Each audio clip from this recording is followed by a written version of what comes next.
Hey everybody. So we did what did we do? Green, orange, blue, and pink healing states yesterday. So today, right off the bat, we're starting with the red healing state. And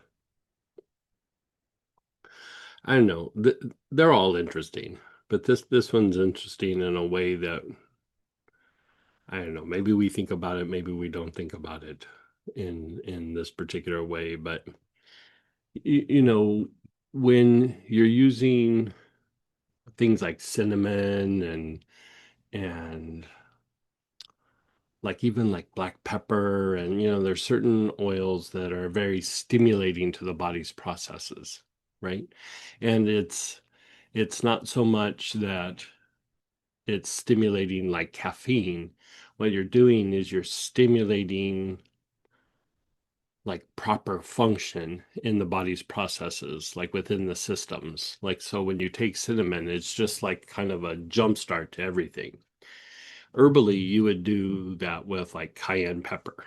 You might not know what to do, but you start treating something with cayenne pepper, and sometimes the condition gets better, and it's because you basically stimulated the body to be able to function more appropriately, and it gets better. Like I'll use an example is one time I had this person who had really bad bronchitis. Like, I hadn't heard from her for a long time, and then all of a sudden she's like, she reached out for healing, and she's like, I'm getting dressed. I'm gonna find somebody to drive me to the hospital because I have, such bad bronchitis. Like I'm starting to get really scared. And so, we had to kind of find something in her house to treat with. And so what she had was she had like a tincture of cayenne pepper. And so, she had been sick for several days. I had her start taking cayenne pepper every 15 minutes, like a whole dropper full. That's a lot of cayenne pepper, right? But every 15 minutes, like just I know you're going to go to I told her, I know you're going to go to the doctor. I know you're going to the hospital, but still, let's just jumpstart your body's systems. And so, she did it for an hour, and she was still trying to arrange a ride. She didn't feel comfortable driving herself. And then I checked back in with her about 4 hours because I assumed, she was at the hospital and they were, either going to admit her or, let her be there for a little while and treat her in the emergency room. And she's like, "Oh, yeah, I'm not going to the hospital anymore." And she's like, I don't know what she said, like, "I'm going to go to Costco or something." And I was like, "I thought you were like sick and couldn't drive." And she goes, "Yeah, I've been doing that cayenne pepper every 15 minutes." She goes, "I'm at 80% better." She goes, "This is the best I felt in like a week." And cayenne pepper is not specific to bronchitis. Cayenne pepper is not specific.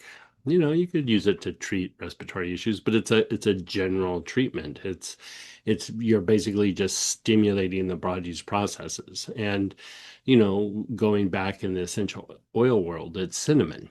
Cinnamon works a lot like that, and it just jump starts everything. And so, yes, it's good for like infection, and yes, it's good for digestive issues, and it's good for circulatory issues. It's good for so many things. But part of what it does is it just makes everything work better, right? It just makes everything work better. And that is what I would say about the red healing state is sometimes we're having issues in our body because some areas aren't working better. Whatever tasks they have, in the body, whatever your physiology needs to do, it's just not doing it very well, or it's worn down, or it's fatigued, or it's tired, or, whatever it is. And then we come to the situations with the outside world. There's some areas where life just flows, right? And then there's other areas where it's just like, I'm having such difficulty, or I just things don't go well. Or an even more extreme is procrastination. I'll do it later. I'll do it tomorrow. I'll do it when I feel better. I'll do it when I have more energy. I'll do it, whenever. So the thing that I would say is, we increase vagal tone because our body has been in a stress state and our body is not functioning well, and it's not healing and repairing well. But on the flip side, a lot of times we don't stress well. Because even when you're doing something you love and you're doing something creative, there's a goal, there's an objective. And whenever you kind of put your attention on something, there is a kind of stress, but in that area, you have it down. You're stressing well. Like, you're like, hey, I'm producing a result. I'm dealing with an obstacle. I'm making something happen. I'm stressing well. Right. And then there's other areas where things aren't going well. They're not flowing. Our cognitive ability isn't doing the best. We're not stressing in a good way. We're starting to stress in a bad way, right? And then sometimes we start avoiding things because we don't stress well in that area. Like, so there is like these kinds of stresses that are very good, like lifting weights, for example. It builds the body and makes the body healthier because you've stressed those muscles and they've built up a little bit and they've tightened up and firmed up. We get good at doing something at work or our hobby because we've stressed at it for a while. We've stressed at it, and it might have been frustrating at first, but we kept getting better and better at something where then we're quite good at it, or we're an expert, or we really can be creative in a particular area. Another way of saying that is, in this area, I stress really well. I'm really good at stressing. And we see stress as something that's very negative, but it's really like just putting in effort with a goal or an objective. Whenever you have a goal and objective and you're trying to produce some sort of result, you're trying to handle something, you're trying to deal with some sort of difficulty, overcome an obstacle, right? That is a kind of stress. And either we do it well or we don't. And that's the same thing that happens in the body. When we talk about the body going into fight flight, it's like, well, the body's trying to push blood into your body, into the different areas of your body, but maybe there's a bunch of plaque in the veins. So now your body is in a kind of fight flight. It's in a kind of stress because it can't push blood into areas that need blood. So it has to work harder, right? So it's a kind of fight flight, right? Whenever the body is not doing something well, the stress goes from a positive stress to like a negative stress. Like I'll give another example is, maybe your liver is functioning fine, and then all of a sudden it starts to degenerate a little bit. And, you go through and you do the tests and everything, and everything seems fine. Like all the enzymes, everything, your liver panel, everything's fine. But you stand back and you look at the body, and the right hip is elevated, and maybe the left shoulder is elevated so that the right shoulder goes down a little bit. So there's a ton of pressure whenever you're standing and even when you're sitting somewhat on the liver. So it's causing the liver to stress because of pressure, right? It doesn't have its normal area to be able to do things. And so now your liver is in a stress state. It can't do its normal function. It has to work so much harder to do what it does that it starts to go into like a kind of fight flight, right? So when we have, elevated hip or shoulder or rotation or, vertebrae are out or, something's degenerating, a compromised area in our body, we have stresses. And even when you look at the way things get used to manage pain, you know, uh, like the pain pills, like, the opioids. They're, they don't so much increase vagal tone. They actually work a bit more on the other side of the nervous system that's associated with fight, flight, and the sympathetic nervous system activity. And so, a lot of times people will say when they have chronic pain, they'll go, I can't get up and do anything until I take my pills because I don't have energy. Right. And so it really is that because of the chronic pain and the compromised areas of the body, their body is not stressing well, like it's not able to produce a result. So the pain pills actually help the person to move and get up and get things done and to do things because it can help the body stress in a good way, not in a bad way. So any task that you do, even if it's like, hey, I have this hobby, I go down and I make coffee mugs, ceramics or, whatever it might be. That's still, that activity is a kind of stress. It's just a stress that you do well. It's a stress that you enjoy, right? So a lot of times when we have stresses that we don't enjoy, it's because we're also not stressing well. If you look at somebody who um, is successful in a particular area, they've gotten good at stressing at whatever that is. Whatever that is, they stress well. I used to work on this one CEO, and I always found it very interesting. Most people would say, I'm under a lot of stress. Can you make the stress go away? He would always go, can you make the stress go down a little bit? And I would always start laughing because I was like, you just want it down a little bit? And he'd go, yeah, that would be amazing. And I go, you don't want me to make it go down more? And he goes, well, I have a lot of tasks and I have a lot of people under me and I have a lot of responsibility. He goes, it's really impossible for you to make the stress go away. I would just like it to be in a place where it's manageable. And I always thought that was a very interesting answer. Most of us never think of stress as something like that, but he knew there was going to be stresses.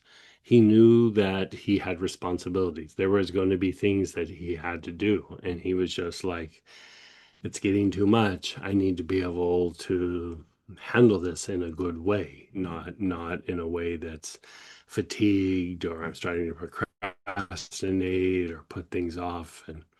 And even when you're stressing well, your ability to go, okay, I'm not going to get this done today. I'm going to rest and I'm going to get up and I'm going to produce the result tomorrow. That is like you're in a good place with the stress, right? When you're not in a good place with the stress, it's like, it's all or nothing right now. If I don't get this done, I'm not going to survive. I'm not going to be able to get it done. I need to keep pushing and pushing and pushing and pushing. And, I'll try to get this done tonight so that I don't have to worry about it tomorrow. You're in a bad place with activity. You're in a bad place with stress, right? So this idea of the red healing state is, for one, it improves functions in the body, but two, it increases like strength and vitality. Like it helps you to get things done. And when it's time, you can like let it go and go, okay, I'll come back tomorrow because I have the juice in my legs and I have the cognitive ability and the cognitive strength to be able to do it tomorrow. I can let it go. I can stress about it and not be in survival mode, not be in abandonment mode, not be in overwhelm mode or fear mode. I can apply myself and then go, I'm going to rest for a little while and then I'm going to come back at it and I'm going to knock this out tomorrow. Right. And so that is stressing in a good way. So it's not that we try to never stress. We try to get really good at stressing. We try to have good stresses. You know, Part of handling stress is how we grow and evolve. It's how we are successful. It's even if you think about a relationship, say in the beginning of the relationship or long time in the relationship, there are things that need to be done to maintain that relationship, to increase the bond, increase the connection. But if we get too stressed out, we start to go in different directions, or things start to happen, and then you go like, okay, I gotta make effort to, I gotta make effort means I also, there's a stress here. I have to handle it, or I go into avoidance mode, or I go into the anger mode, or I go into fear mode, or but basically I'm having to make an effort here. And if the body's processes and the brain aren't working well, the tendency is we go into fight flight. But if we have the strength and vitality, we go, okay, I got to get this done. What do I need to do? Tell me what I need to do. I'll figure out what I need to do, but I'm going to do it. Right. So that's why sometimes when procrastination comes up, I'll always go, it's a stress issue. Like it's really not so much that the person's not motivated. It's just a stress issue. But really the long conversation about it is that person doesn't stress well. They stress always in a negative way. They can't handle like good stresses. They can't handle good action and activity because their threshold goes to something negative very quickly, right? That part of the nervous system, the action activity part of the nervous system, isn't refined enough, right? We want to refine it so that when the time comes, we can stress well. Like not in a way where we have a freak out mode or our bodies, degenerating. It's like I can put effort in and then rest, right? So that's what the red healing stage is about. It's an increasing and improving activity. It's increasing your strength, your vitality. It also helps to improve your endurance. You know, I think about the times where I start like stressing in a bad way. It's because I get fatigued. Like I don't have the endurance to push through and get something done. Or sometimes I don't have the strength and endurance to problem solve the situation because that's extra effort. I'm already running on fumes, right? So the idea of reducing stress sometimes is being able to fortify the body so that when the difficulty happens, you don't go into fight flight. You go, okay, this is going to take some extra energy. Let's do this. You know? So with that, cinnamon, cassia, rosemary, camphor, rhododendron, white lotus, lang lang, thuja, black pepper, any of the forms of thyme and clove, and then the blends, red healer, or from the auric programming, warming muscle support.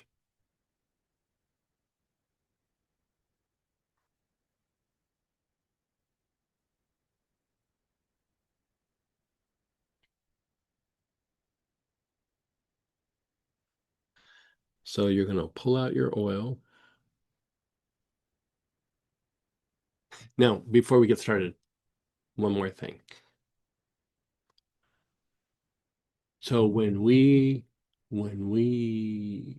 like pray or meditate or we have like an interaction with our higher faculties and a lot of light comes down, a lot of soul energy comes down. As it begins to hit the aura, it starts to mix with the aura and it's starting to mix with the elements, right? So when that divine energy comes in and starts to mix with the elements, part of what happens is because the light is mixing with the elements, it produces gold, right? It produces gold energy or a gold state in the body. Like it starts to be in the aura, it starts to be in the heart, eventually it starts to be in all the chakras. Eventually, like that gold is very restoring to the nervous system, but eventually that gold becomes red. It helps your body function and stress in a good way, right? Part of our spiritual development is not just how well we can connect and experience the light, but it's also how well we can refine that part of the nervous system and like stress well to the point where we can detach and let go and move the energy up to the upper faculties rather than always being stuck in survival mode. Part of our development is that fight, flight, those mechanisms being refined enough so that that energy or that part of the nervous system can elevate, right? So that's tied to Kundalini practices. That's the purpose of Kundalini practices. Okay, so we have our oil choices. Our awareness is on the left side of the body, left side of the face and neck, the left shoulder, ribs, the left hip, down the outer leg to the left outer ankle. I just want to make sure everyone knows, the red healer oil in the 5 ml, if you got it in the kit, it might be a little strong to put it directly on your skin. So Yeah, if you do put it on your skin, mix it with some sesame oil, jojoba, something. yeah, lotion, Yeah. something. Yeah, good reminder. I should put that in the booklet.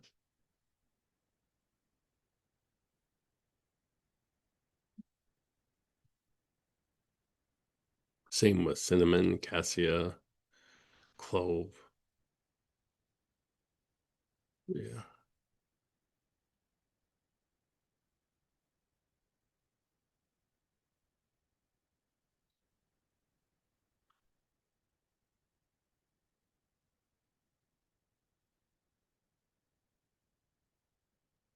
You're on the left side of your body.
Now, move your awareness to the front side, your face and throat, your chest, abdomen, front of your pelvis, down the fronts of your legs to the tops of your feet.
Your awareness is on the front side. You're taking nice, long, slow, deep breaths.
Now, move your awareness to the right side of the body.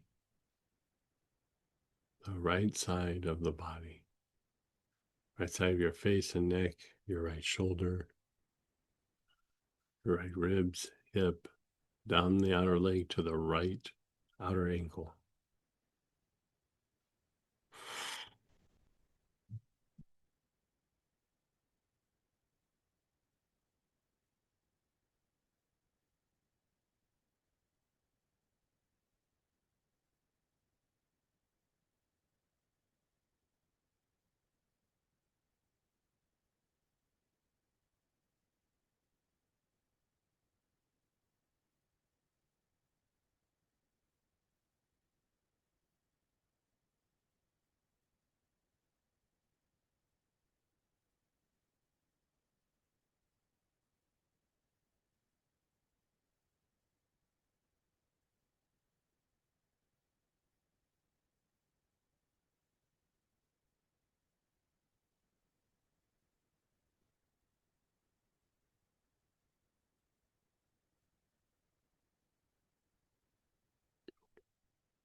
Your awareness is on the backside of the body.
You're just pausing and being still.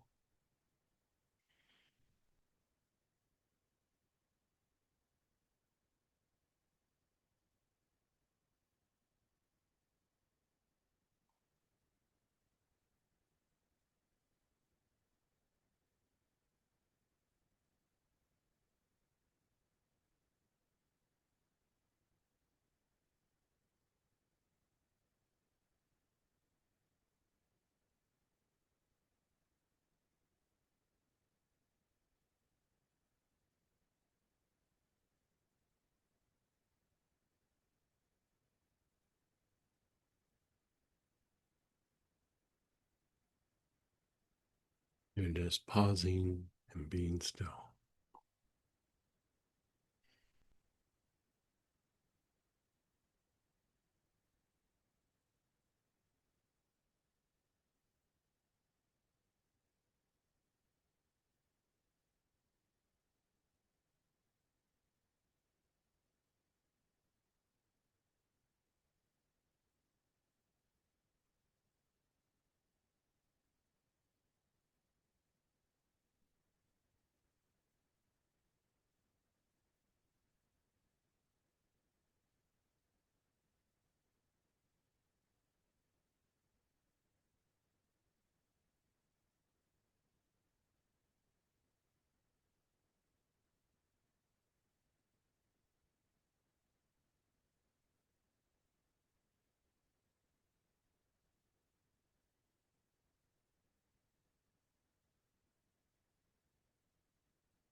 Okay, let's do that again.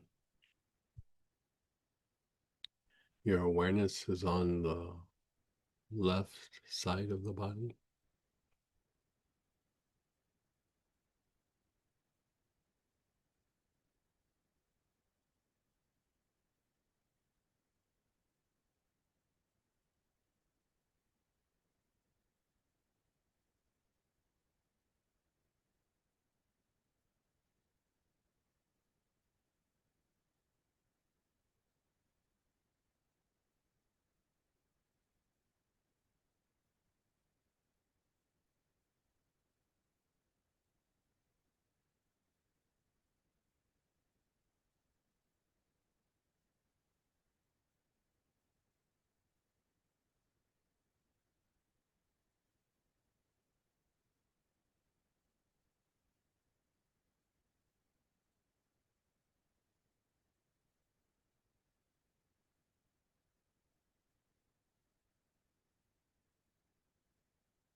And then move your awareness to the front side of the body, the face, throat, chest, abdomen, front of the pelvis, down the fronts of the legs to the tops of your feet.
You're on the front side of your body. You're doing nice, long, slow, deep breaths.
Your awareness is on the right side of the body.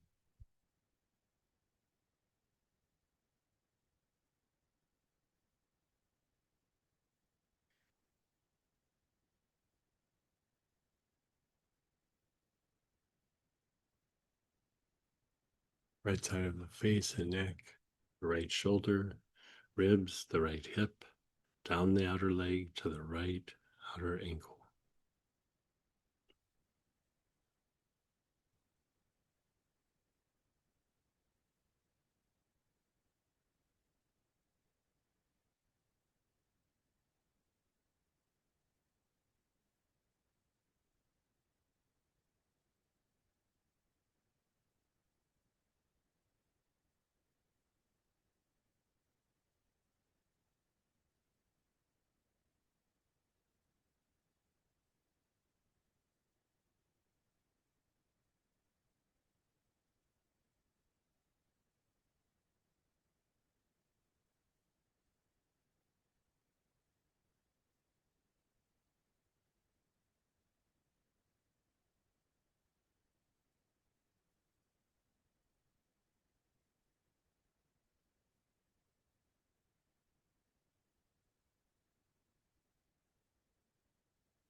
The whole right side of the body. You're doing nice, long, slow, deep breaths.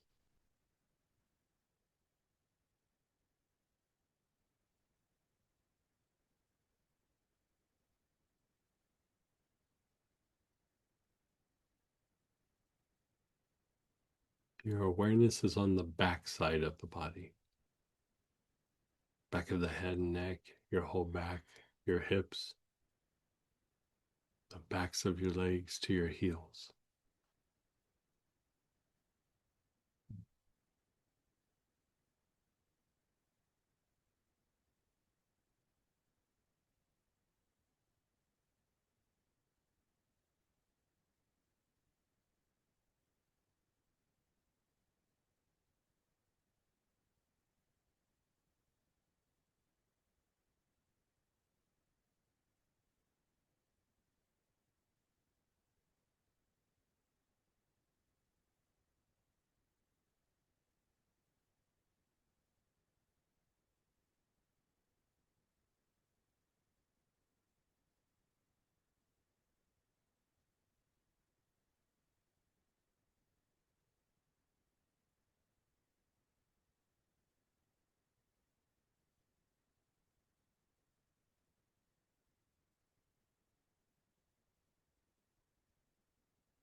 And then just pause and let go.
Just being still.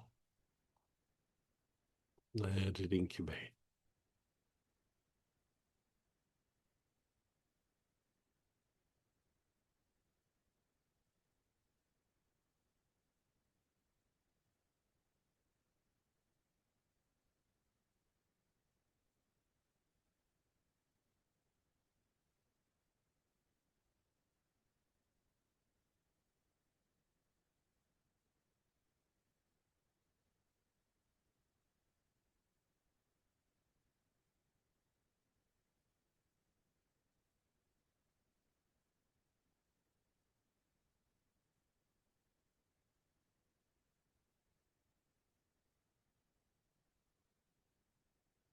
Okay, so we haven't done the pattern yet, but just from where you're at, how do you feel?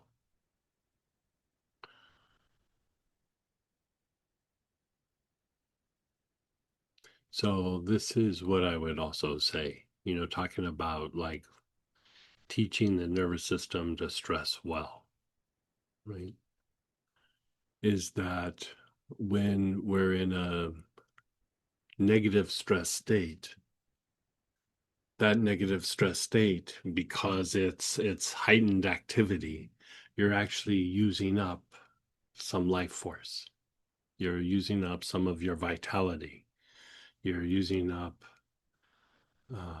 some of the energy that you would use to be able to thrive.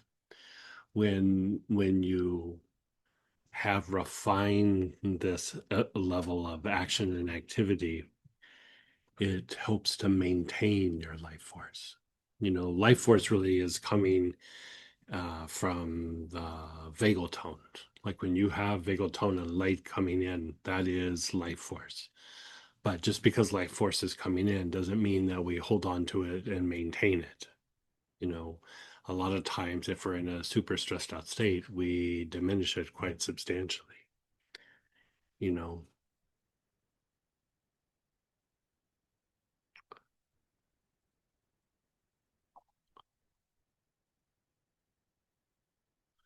this is why observation is really important, because we can get a lot of things in our head about, like, oh, this is this, this is that, this is good for this, I'm doing this affirmation, I'm doing whatever. And it actually is just a justification of consuming life force, to not let more life force in. The idea of doing observation allows for the life force to come in, but it also helps to refine the effort. You know,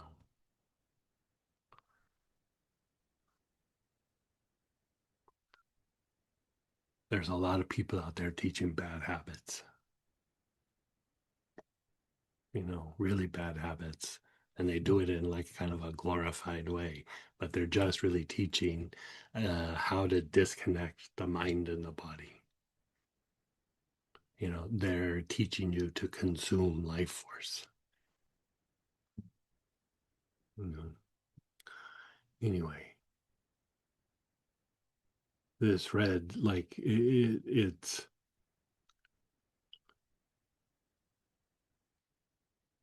underutilized and often overlooked. Increasing how the body function, how your nervous system functions,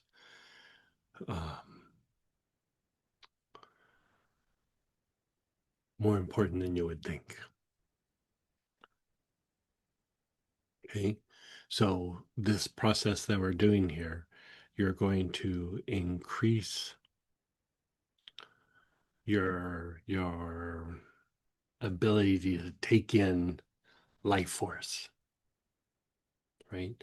So it comes in as white, turns to gold, and then eventually turns to red, stimulating all the body's processes, refining activity, increasing your ability to hold on to life force, decreasing the amount of degeneration that is happening in the body. Your awareness is on your palms.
Your awareness is still on your palms. Nice, long, slow, deep breath.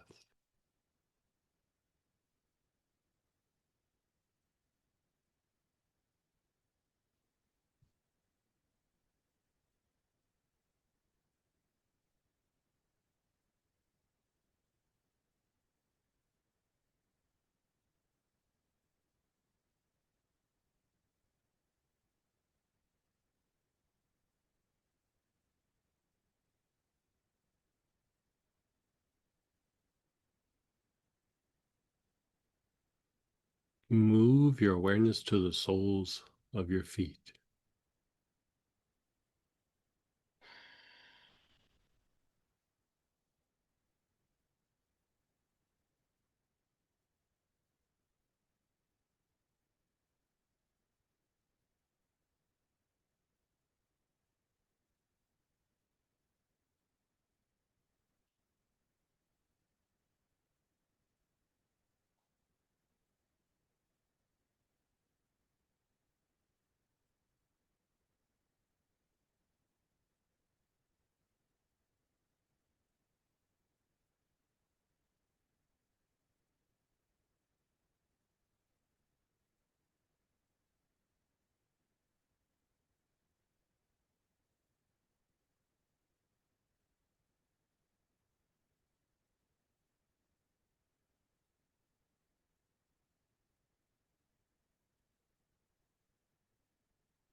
Your awareness is on the soles of your feet.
Now, move your awareness to your navel.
Long, slow deep breaths.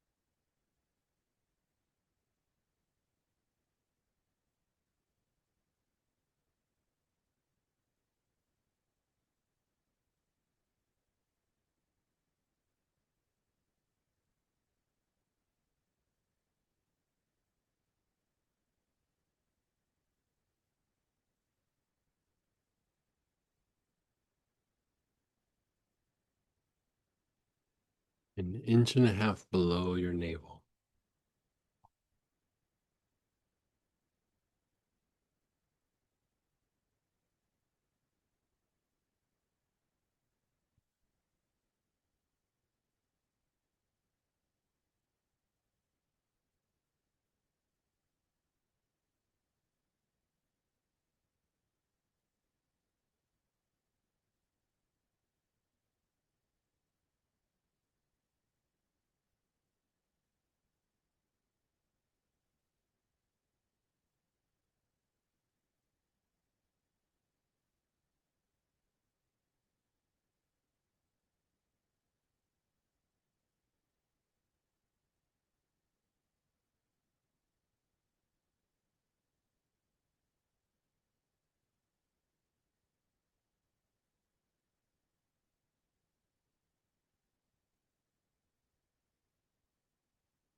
You're an inch and a half below your navel. Nice, long, slow, deep breath.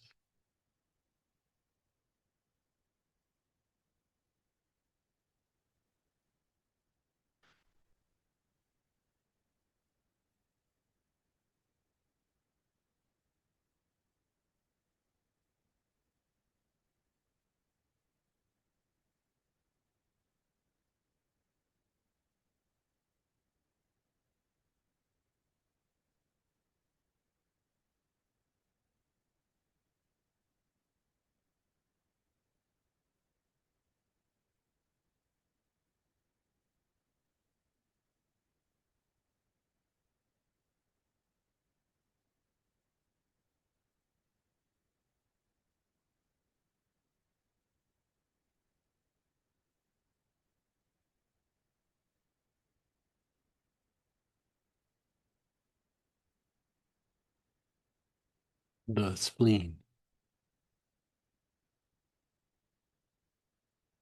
the left hand side of your body below the ribs. The spleen.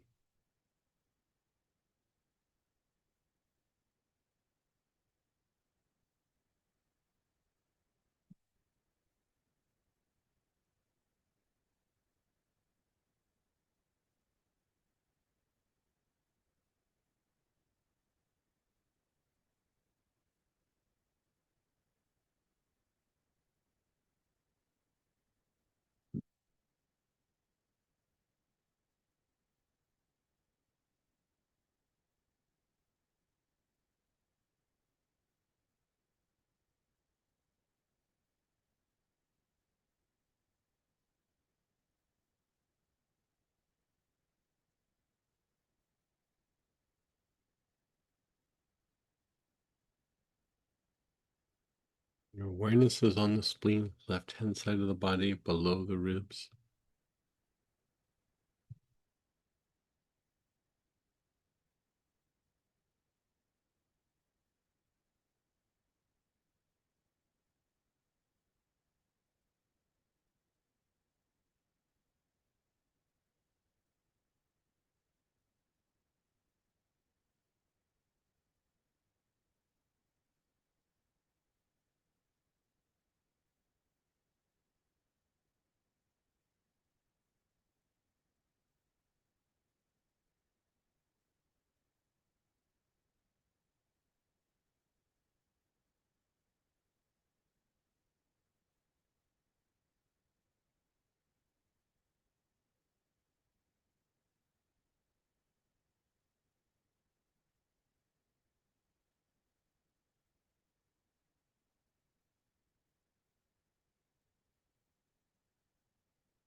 Your awareness is on the lungs. Nice, slow, deep breaths with your awareness on the lungs.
Your awareness is on the lungs.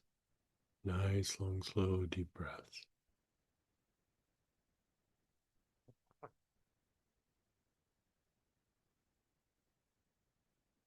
Move your awareness to the bottom of the tailbone.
You're pausing and being still.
Notice how you feel, your body, your emotion, your mind. How does this make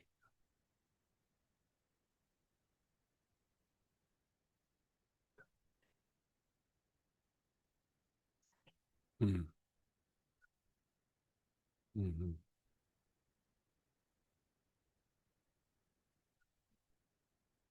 So the thing that I would say about the red healing state as well is that it really helps to undo the long-term effects of chronic stress. Like it kind of is rebuilding to the body, to the nervous system, to the body's processes. The body's processes start to shut down because of, chronic stress patterns within the body. And so, a lot of times both the body, the emotions, the mind, we come up with these management strategies to handle it. And it's not always a good long-term fix. And so just you keep jump starting everything. Like I'd say, what is it, about like every 6 weeks or so, I do like 2 or 3 weeks of just multiple times a day. I take cinnamon internally, and you know, I I I have a demanding schedule, but nothing's ever upsetting. But like just for, being able to keep the wheels on the car and the car between the white lines, and you know, that ability to manage the car like I do like a version of this red healer. It's not all the time, but about every 6 weeks or so, I'll go through and I'll do it for a little bit. And man, it makes all the difference in the world. Wish I would have started doing it like much, much younger in life. Yeah. So we're still going to do another round of it, but let's open it up to questions and shares. You know, very different than the pink healer and the blue healer and all that. It feels very different. Whenever I do this, I always feel like, yeah, I need to get up and start doing stuff.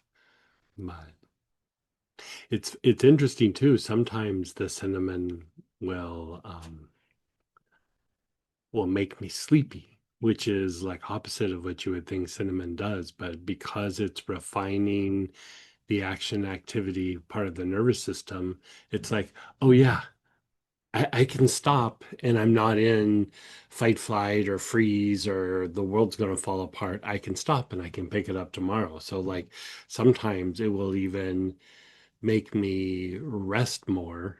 I never take it to go to sleep, but like sometimes I'll take it home. I'm like, oh, I'm sleepy.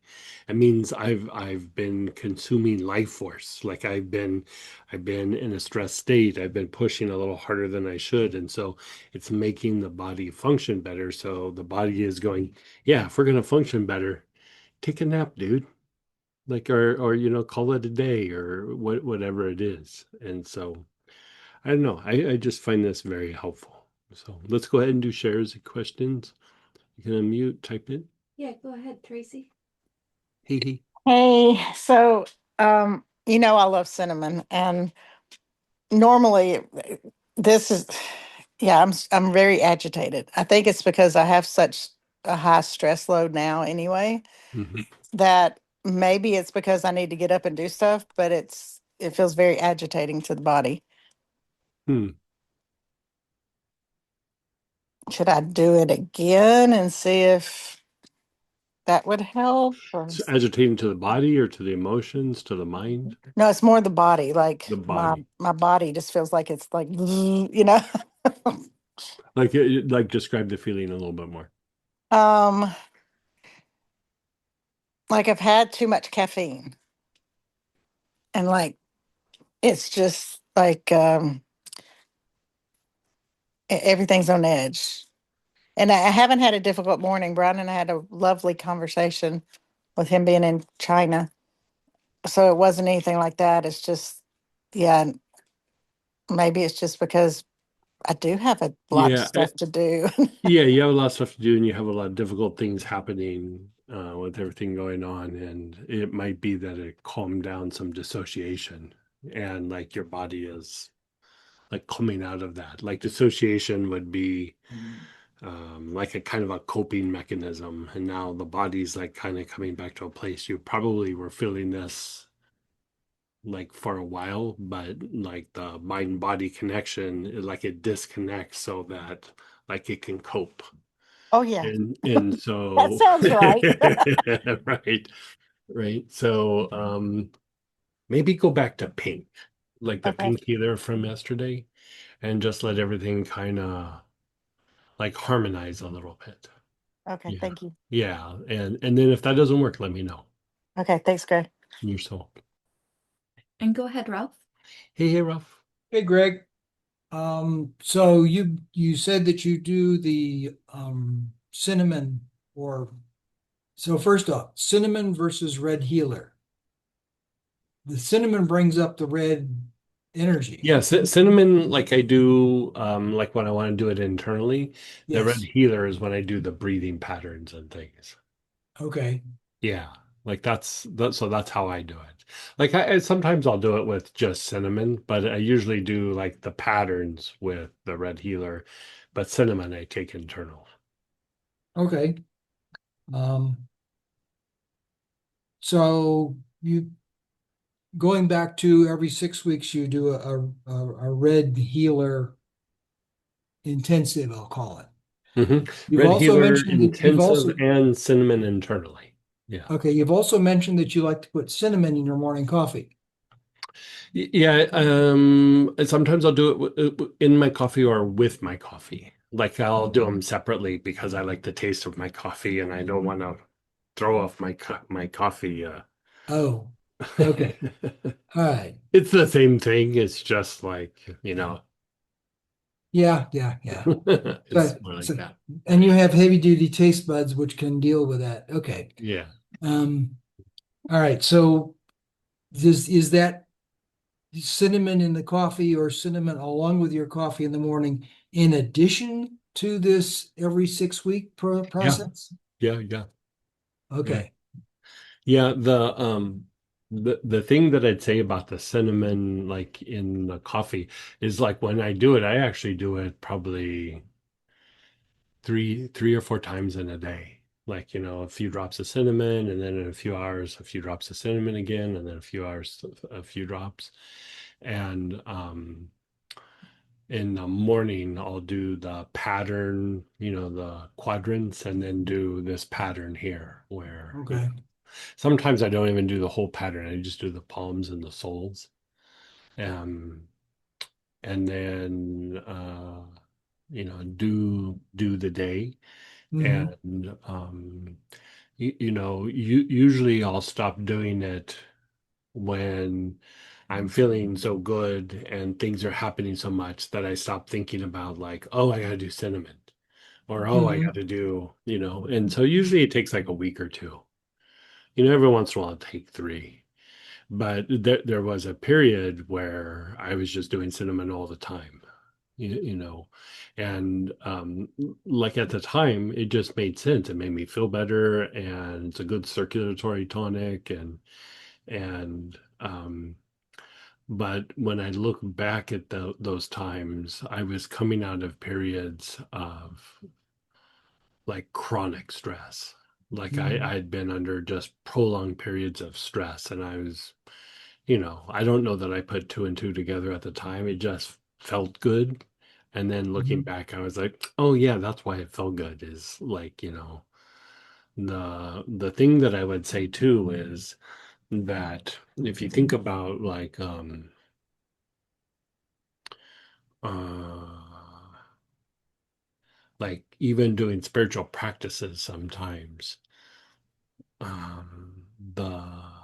the body is shifting, and so that also can be a kind of stress.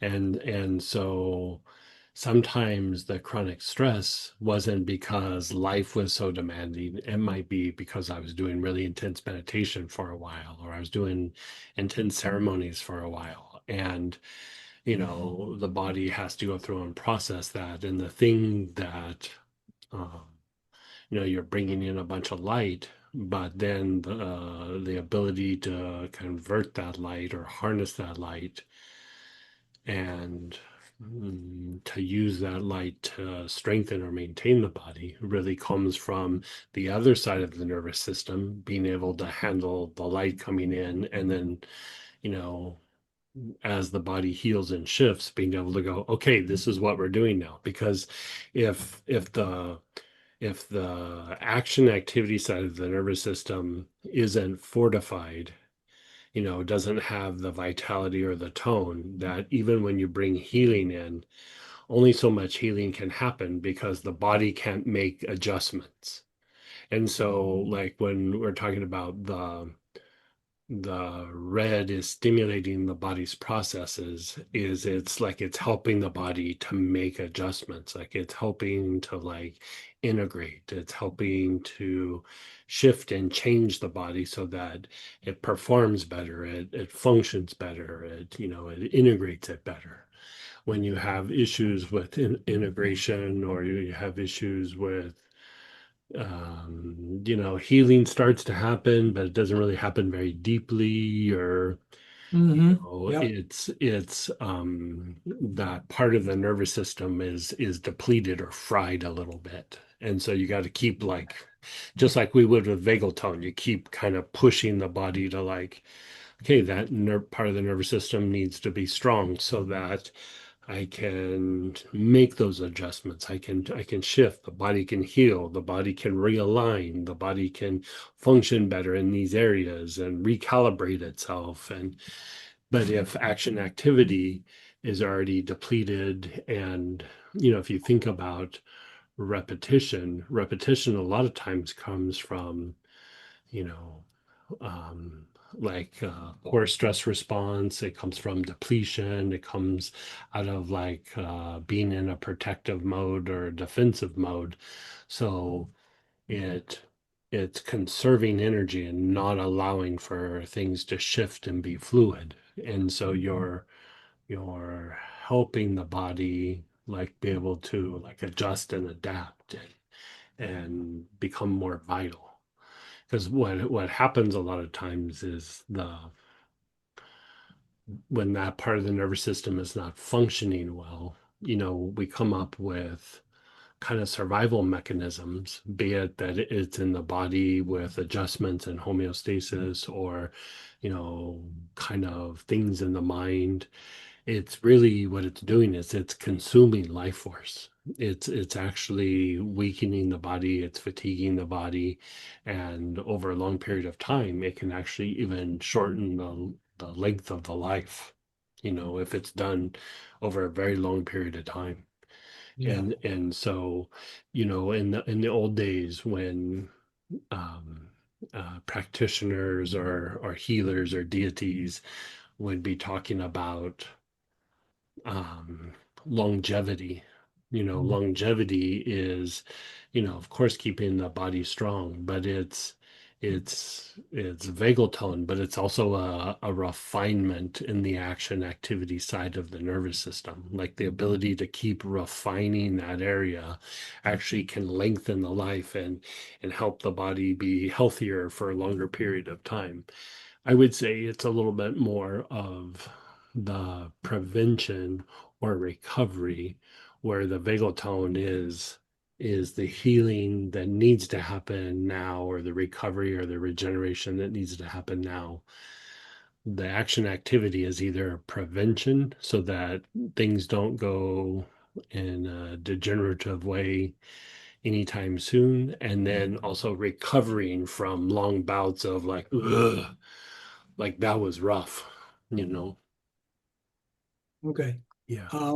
So going back to yesterday, so would it be beneficial if a person like myself is, still recovering from long periods of heavy stress to use green Yeah, I for would rotate around and then through go a lot red? of them. Yeah, green, blue, like you could use like kind of rotate them a little bit. Like green's always good to do. Um, and then blue, like I do with red, I do it with blue for a while too. Like, Mhm. regulating, stabilizing. I'll go through a period where just every day for like a week or two, man, I'm all about the blue at bedtime. Okay. And then, I'll kind of get in a good restorative rest. And I usually start doing that when I notice I'm waking up a little bit more in the middle of the night. I'm waking up earlier than I usually should. Like I'm starting to have higher levels of cortisol. Yeah. Because part of you getting up in the morning, your body starts to generate some adrenaline for you to go, okay, get out of the slumber. You have to get up and start taking action and activity. And Hmm. so, you know, if I sleep to like a certain time, like 6:37, I'm a happy camper. I let my body just wake up when it wakes up. But if I start waking up at 5:30, and then I can't go back to sleep, cortisol is starting to happen sooner and sooner. And then there's times where it will even start to be like 3:30 or something, and I'm like, I can't go back to sleep. Then I Yeah. know cortisol is quite high.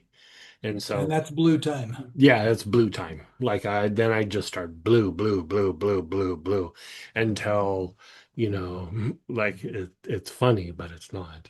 And until I keep doing blue until I have one of those mornings where like, ugh, it's like 8:30 and I'm just getting up, because I didn't set the alarm, because Right. like, we set our schedule, but it's like we get started when we get started.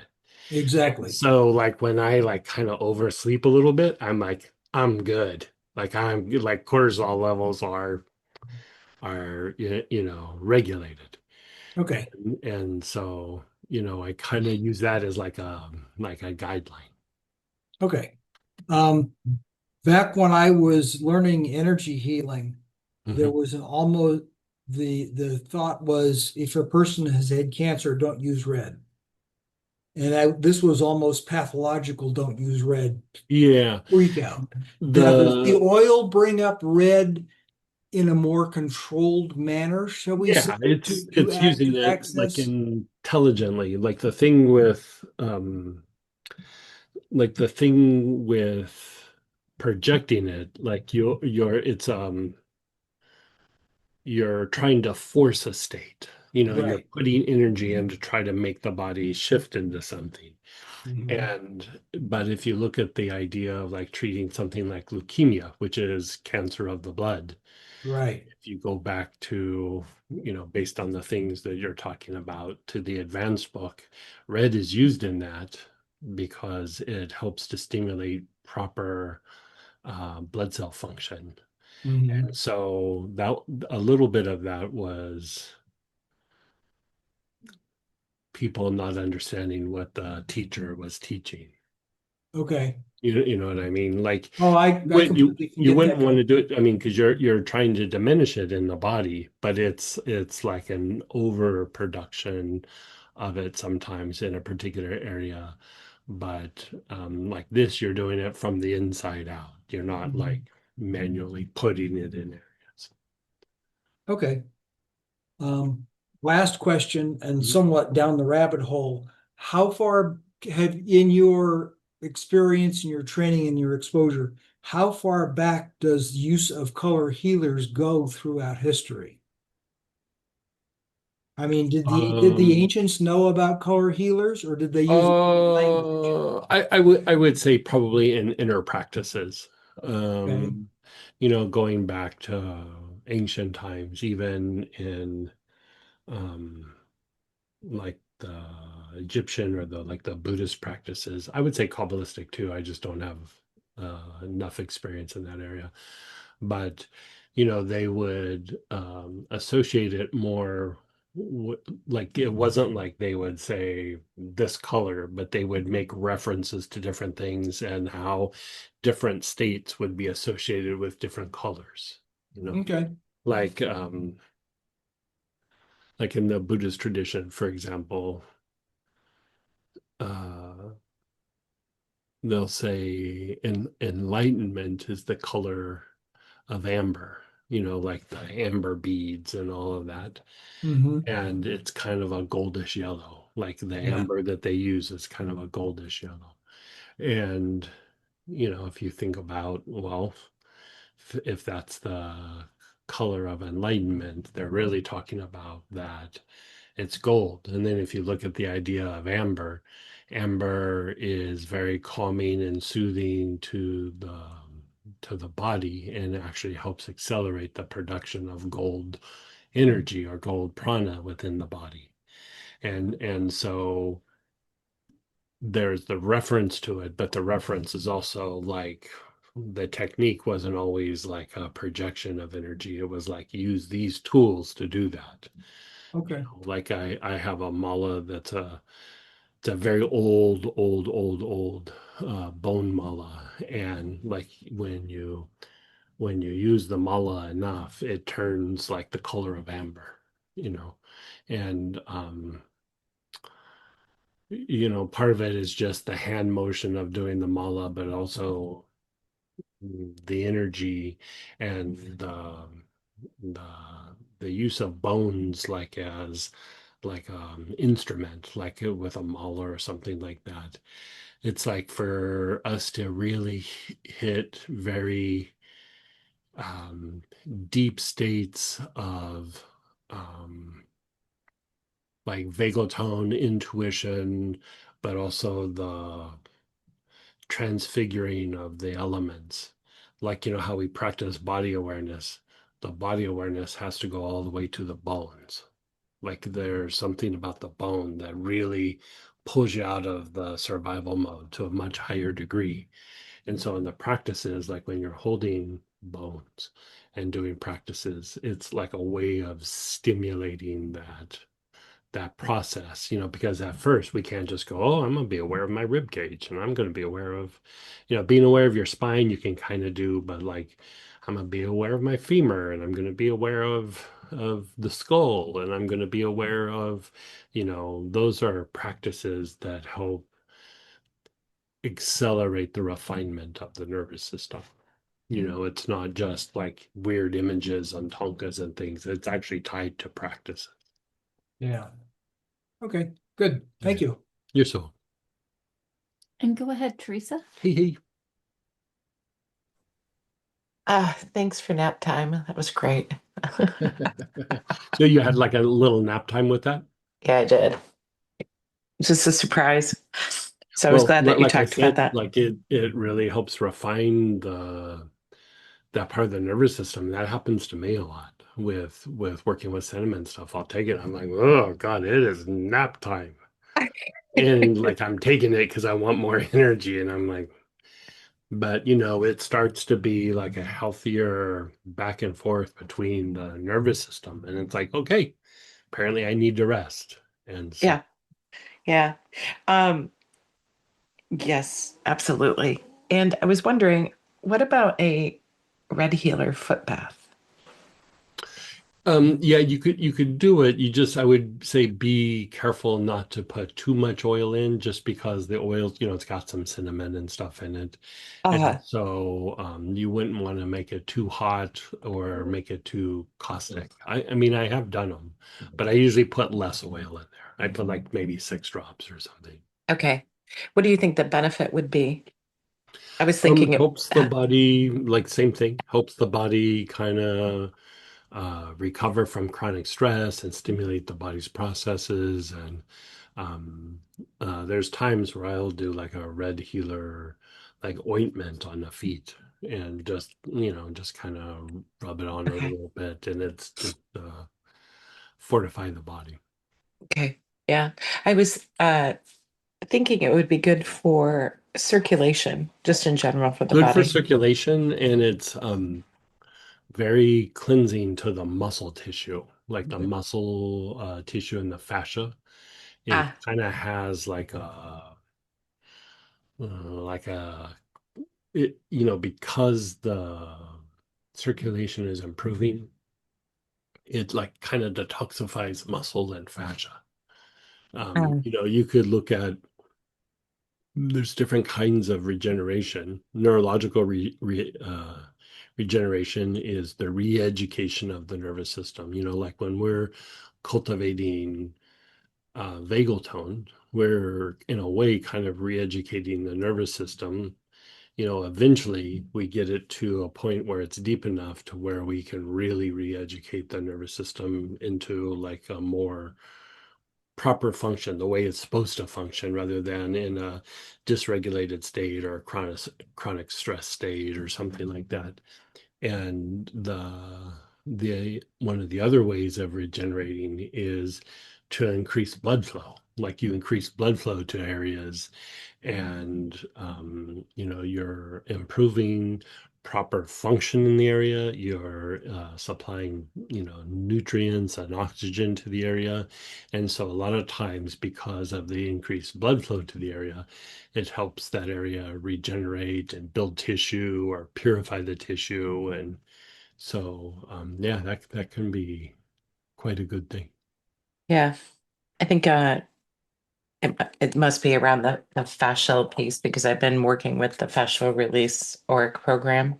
Oh, sure. Yeah, that Yeah. that totally makes sense. Yeah. And that would also that's connected with the improving the blood flow, right? Which piece? The fascia? Well, yeah. Fascia, yeah, fascia will help increase blood flow, but more because it reduces restriction. Yep. It doesn't like clamp down as hard, so it opens up because it takes pressure off the Hmm. veins and the arteries and blood Okay. flow in an area and allows fluid to move in and out of areas. And so they kind of go hand in hand. Okay. Fantastic. Thank you. You're so welcome. And we have some shares and questions as well.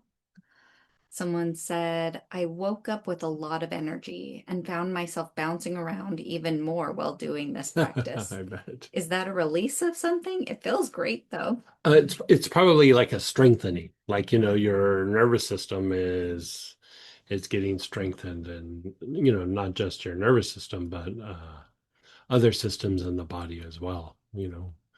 But the nervous system, when it gets regulated, like when your action activity part of the nervous system is really regulated, it's almost like, give me a task. Come on, give me something to do. I'm ready to go. I'm ready to do something. But when it's not, it's like, I'll do it tomorrow, or don't ask me to do anything, or, having a hard time getting off this couch, or, something. They said, yay to strengthening. Right. Someone's asking, how late in the day can you take cinnamon internally without keeping you awake? It's different from person to person. So my rule of thumb is usually, maybe early afternoon, I would stop. But I've taken it right before bed and slept like a baby. I would say rule of thumb though, stop like maybe just a little bit after lunch, just in case. There has been times where I've taken it at like 4 or 5 and then, just had a hard time falling asleep. But for the most part, it shouldn't really impact sleep very much, because you're improving the way that part of the nervous system. So like you can have action activity and then it goes, okay, time to let go now, So I would say play it by ear. Like it's a little bit of an individual thing, but rule of thumb is maybe by 1 or 2 o'clock, don't take anymore. Someone shared, I used to not like the smell of Red Healer. I love it now. It was so relaxing and soothing, Yeah. so yummy. Yeah. My crown, forehead, ajna, and sometimes back head are burning anyway. LOL. They have a mind of their own. When I close my eyes, I see very bright pillar of light with shimmering light blue through the center, through my center. Mm. No idea what's going on. Feels fine though. Yeah. And my mind actually went quiet with red. A lovely treat. Hmm. Yeah. And I feel like it kind of slowed everything down for me, which is kind of Yeah, nice. because you are improving the function of the action activity part of the nervous system, and that doesn't mean pedal to the metal. Like sometimes it's like, okay, we're gonna get stuff done. Slow down, turbo. Yeah. That used to be my mantra when I was younger. It's like, because I'd be just like fast and gotta do this, gotta do that. And it's like, okay, slow down, turbo. Just calm down, take your time, do it properly and not just fast.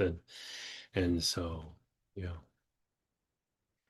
The red healer, I used to sell it a lot to massage therapists, and they would add it to their massage oil, or I'd pre-make them a massage oil.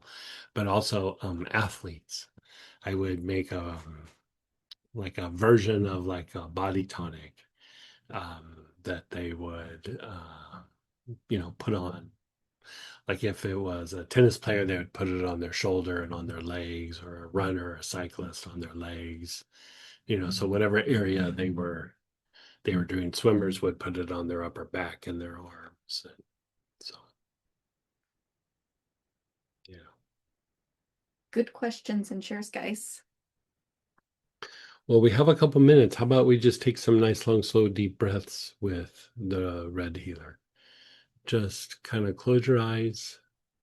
Whatever oil, cinnamon, cassia, rosemary, whichever one you're using, and just take some nice, long, slow, deep breaths.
And then pause and be still.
Okay, maybe one more time. Nice, long, slow, deep breath.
Then pause and let go.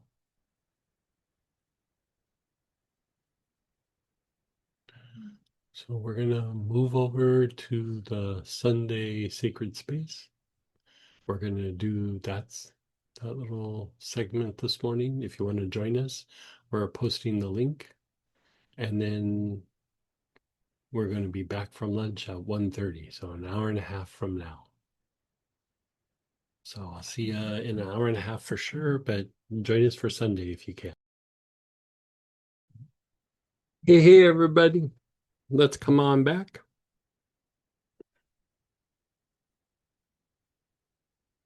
I think we only did one round of that second one, didn't we? And then we did questions and shares. I don't remember. Should we do another round or Of the second part of Over. application B.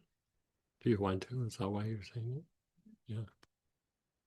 Okay, apparently we only did one round of the red healer. So we'll finish that up and then we'll jump into violet.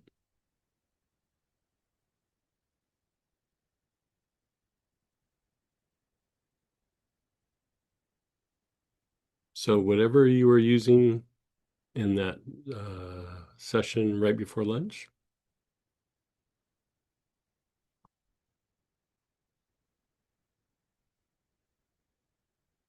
begin inhaling. Your awareness is on your palms. Nice, long, slow, deep breaths.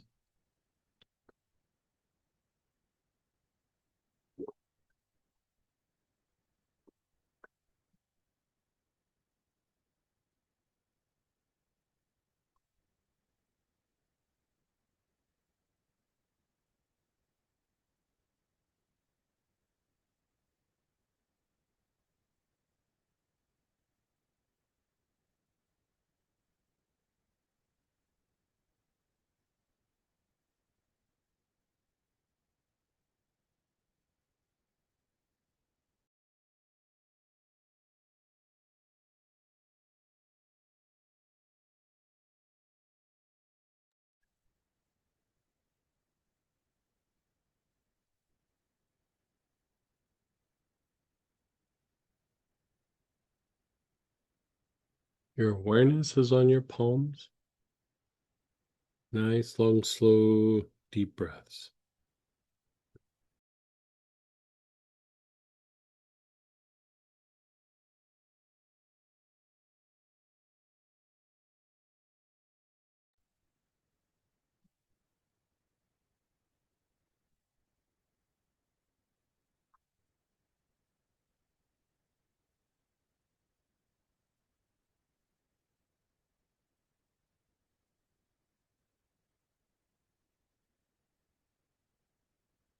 Your awareness is still on your palms.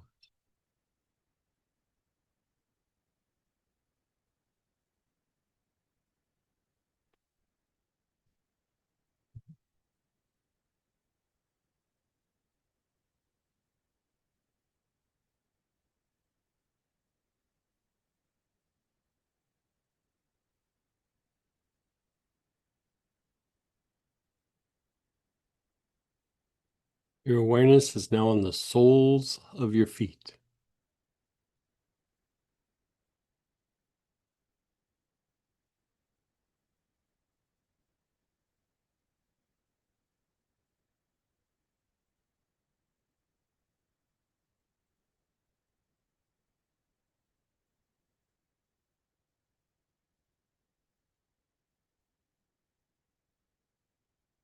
Awareness is on the soles of your feet. Nice, long, slow, deep breaths.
Your awareness is on your navel.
An inch and a half below your navel.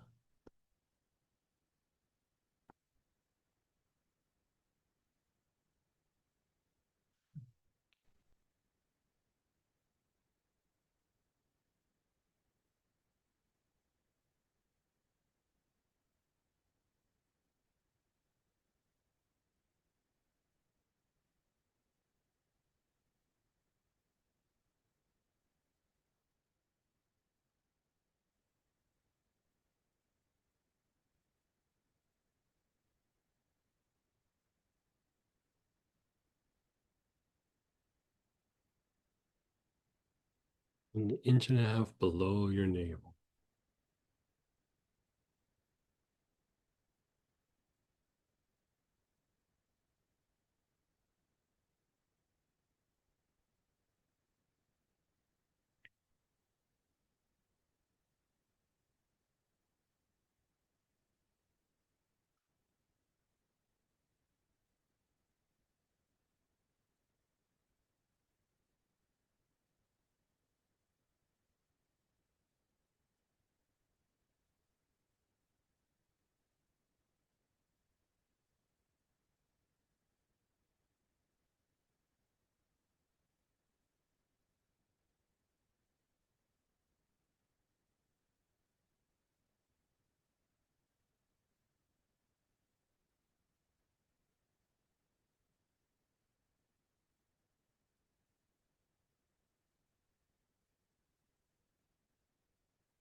Your spleen, your spleen's on the left-hand side below the ribs.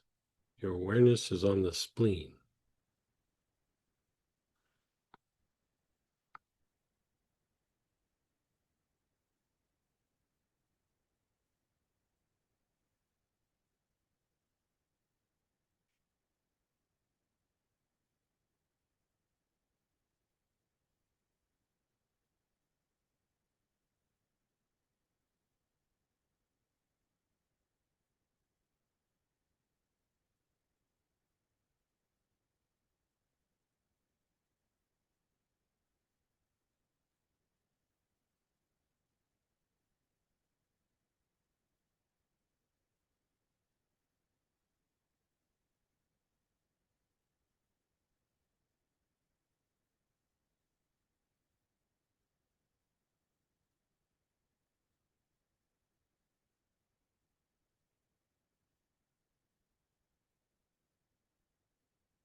Your lungs.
Your awareness is on the lungs.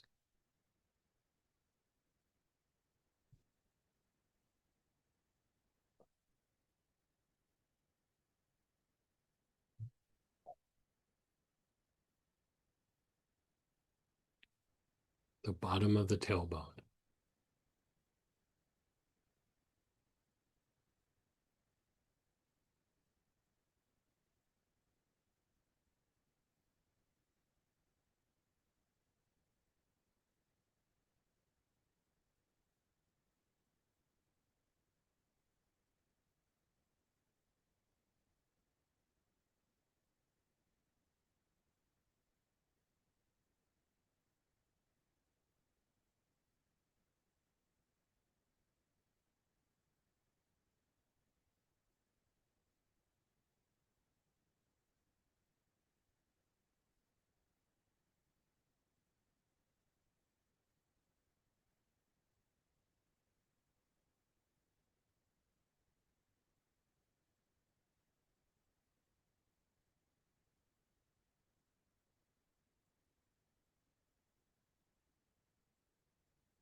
Then just pause and be still.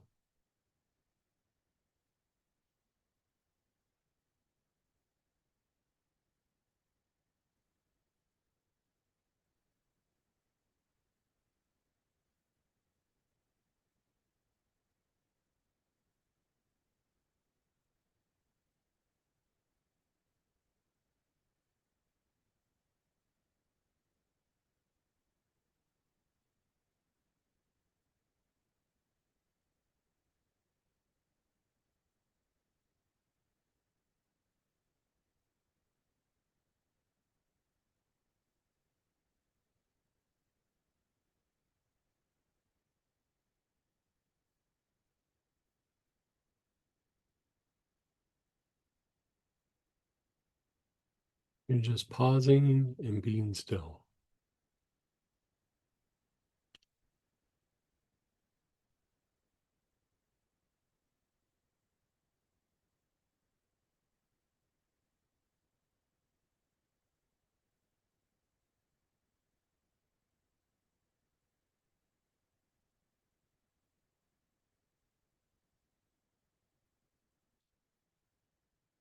Notice how you feel, your body, your emotions, your thoughts.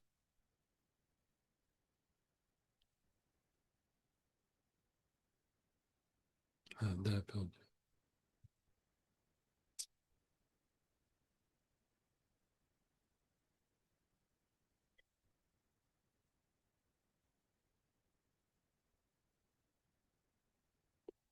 Okay, so we're going to slide into the violet healer or the violet healing state. So segment 6. Your choices are the blend violet healer or some form of sage, frankincense, lavender, cistus, poplar balsam, acacia, carnation, violet leaf, lang lang, larch, Douglas fir, vetiver, myrrh, kapoor kachiri, osmanthus, green heart, Buddha wood, and cypriol. So choose something from the list. The violet healing state is about the vibration of the body. You're raising the vibration of the body, which means you're transmuting. You're transmuting stress, negative emotions, blockages within the body, even mental states. And basically, you're improving vagal tone. You're increasing and improving vagal tone.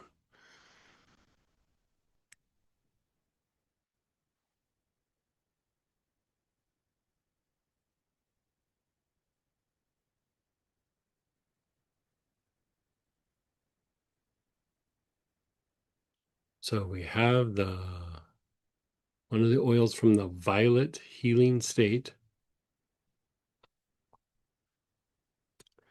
Your awareness is on the left side of the body. We're doing the 4 quadrants. Your awareness is on the left side of the body.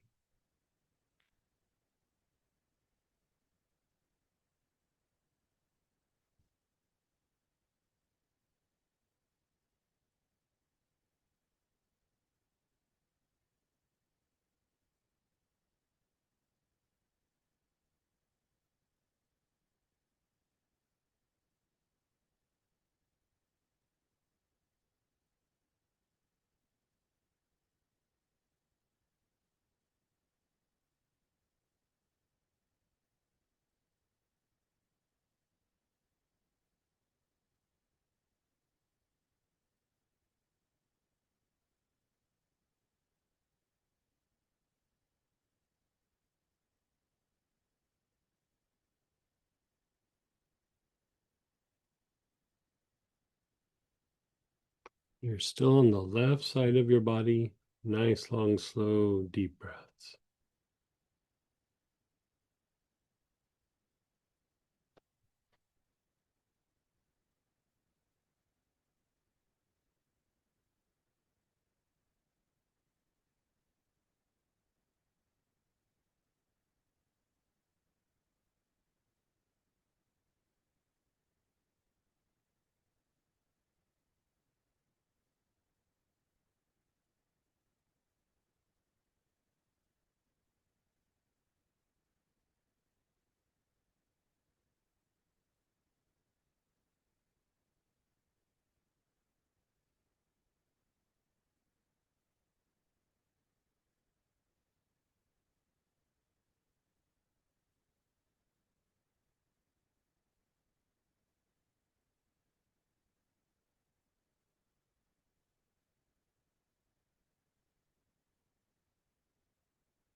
Your awareness is on the front side of the body.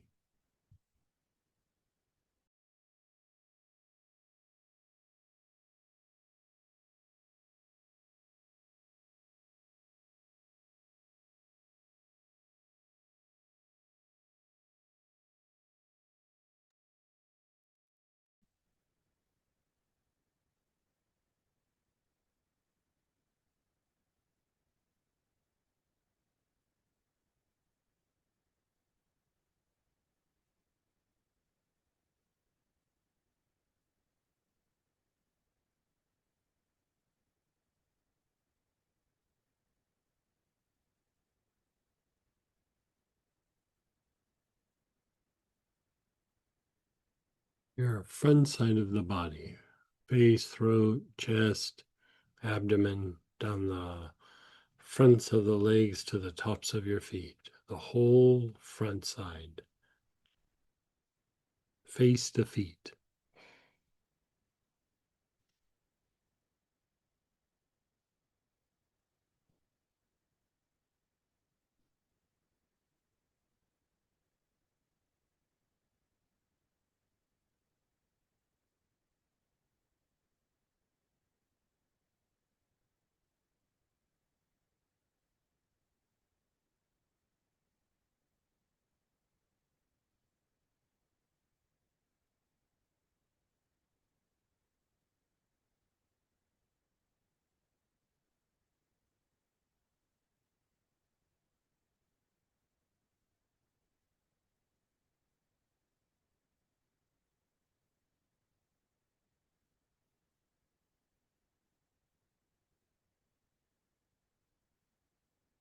The right side of the body, the whole right side, side of your face and neck, your right shoulder and ribs, your right hip, down the outer right leg to the right outer ankle.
You're taking nice, long, slow, deep breaths.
The back side of the body, the whole back side, back of the head and neck, your whole back, your hips, down the backs of your legs to your heels.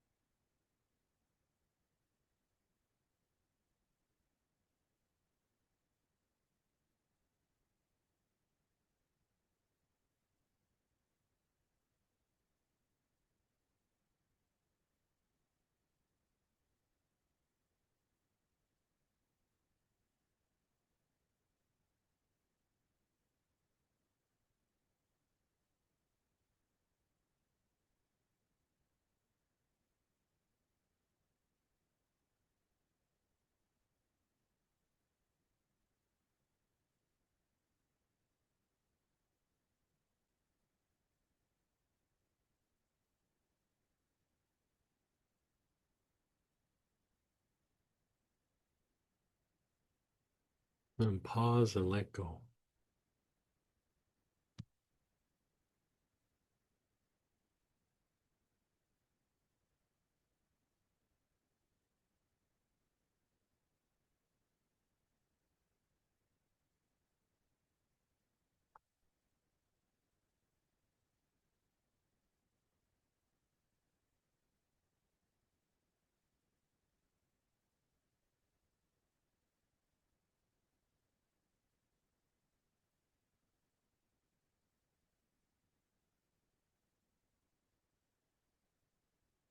You're just being still. Remember, this is raising vibration, transmutation in the body, the emotions, and the mind, and it's increasing vagal tone.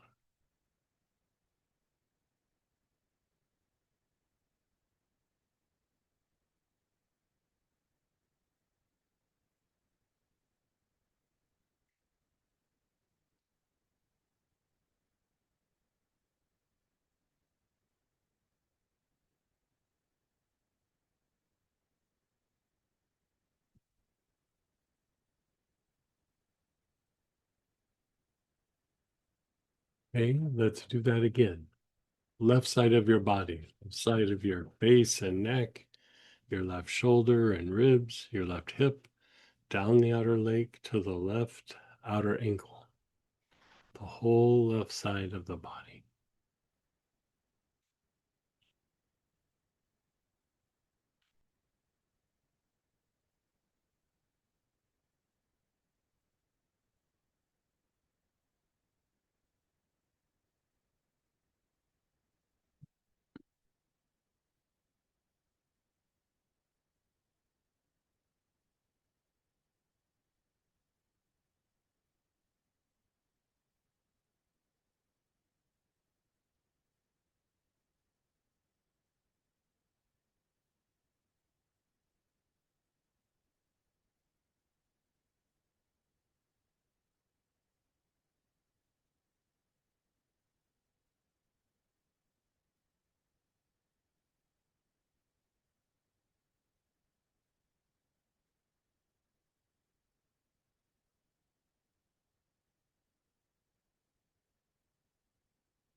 The front side of the body,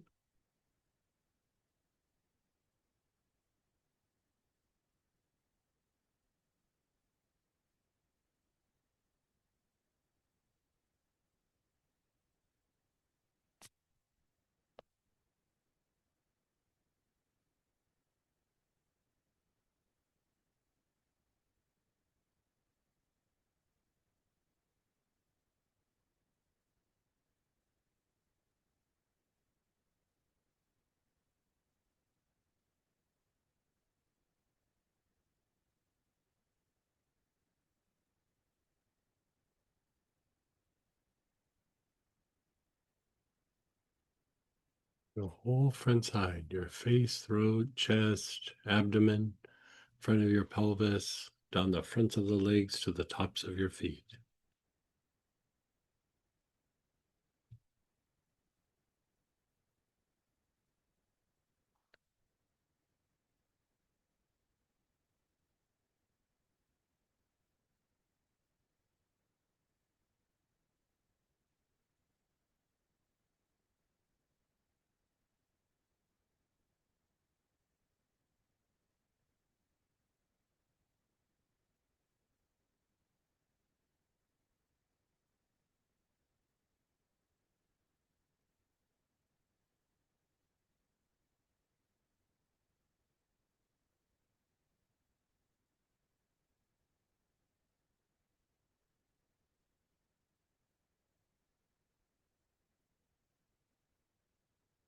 The right side of the body.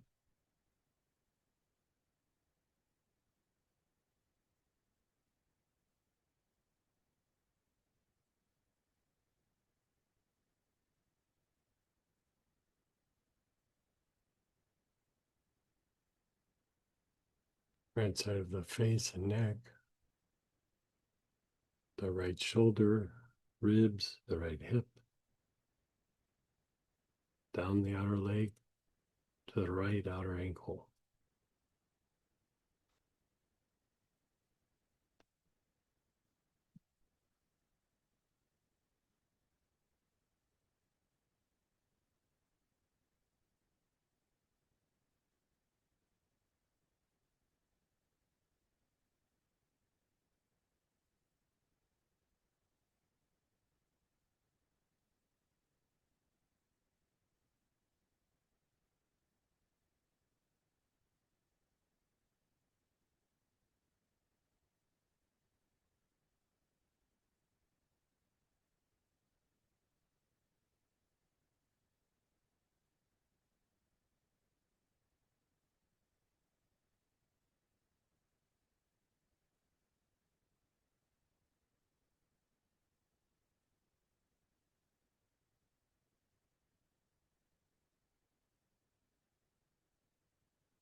And then the back side of the body.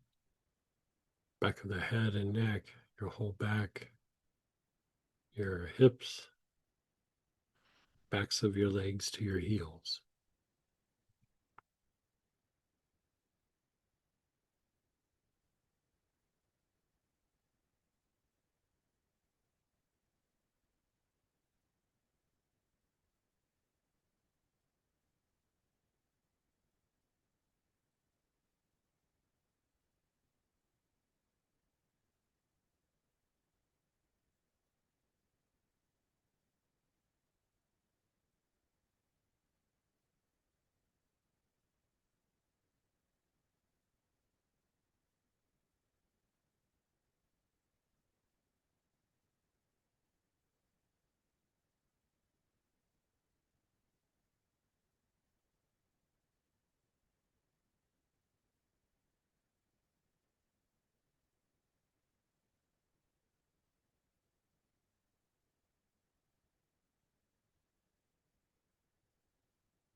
And just pause and let go.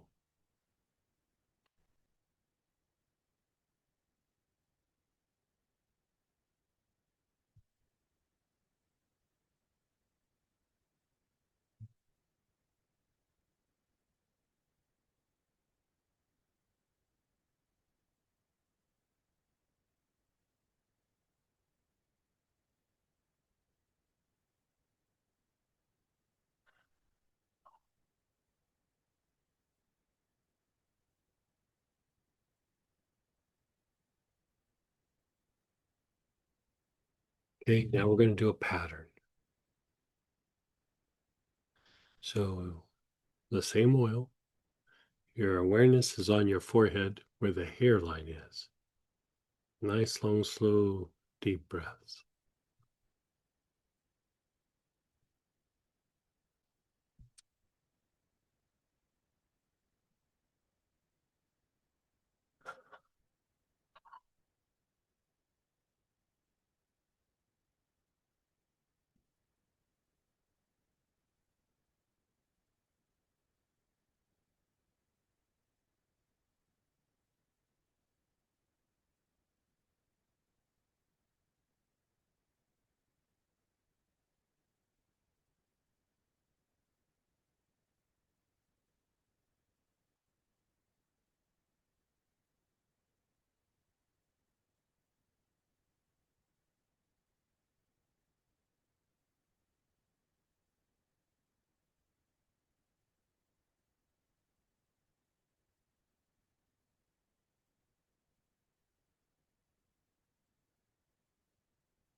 Your back head. Your awareness is on your back head.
The sides of your head, like this whole area, the sides of your head.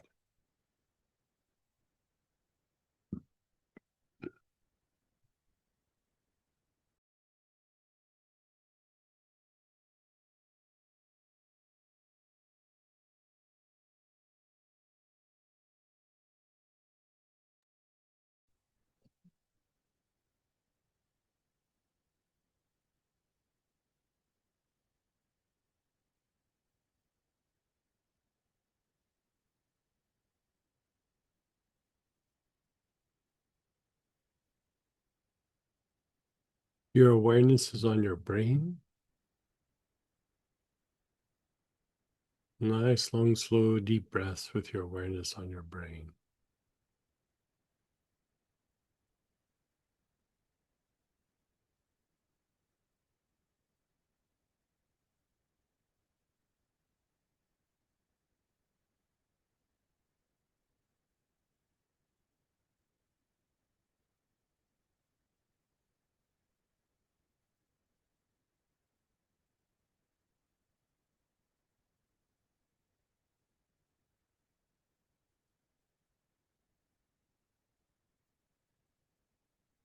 You're on your brain. Nice, long, slow, deep breaths.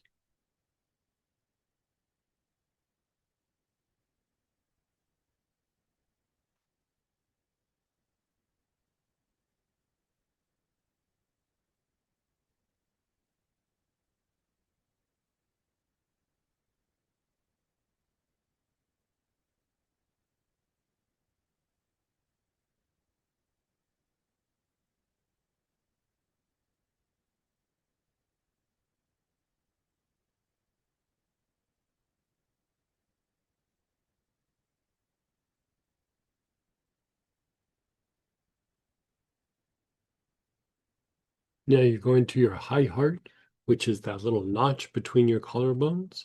So the bottom of your throat or your upper chest, where that area kind of meets, that little notch, right? Your awareness is there. You're taking nice, long, slow, deep breaths.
Your awareness is on the front heart.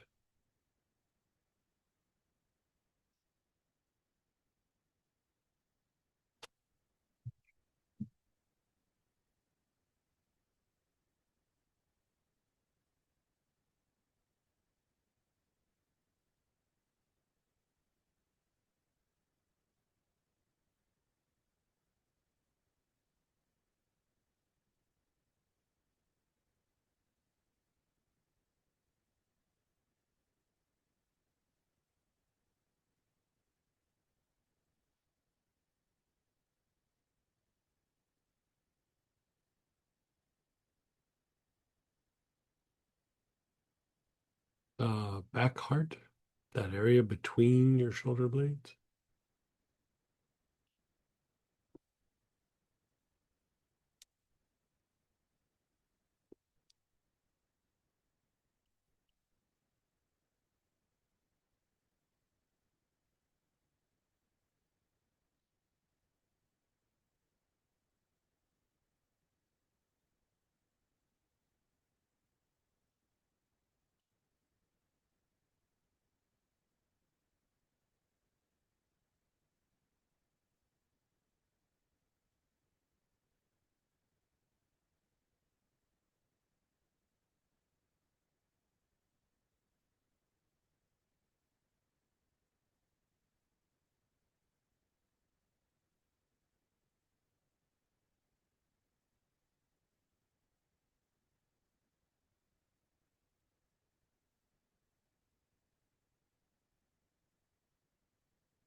And then the soles of your feet.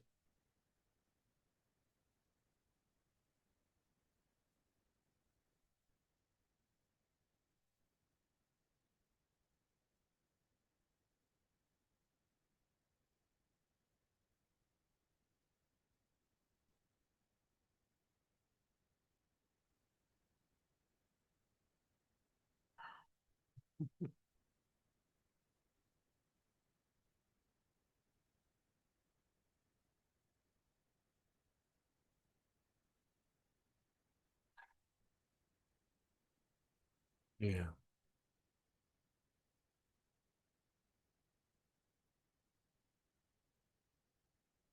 I think we're on about the 40th yawn for Samantha here.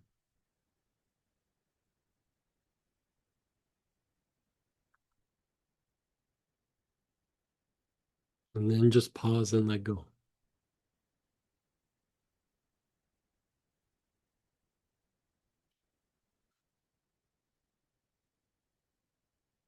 Mm.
You're just being still.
Okay, let's try that again. Whatever oil you were just using, your awareness is on the forehead.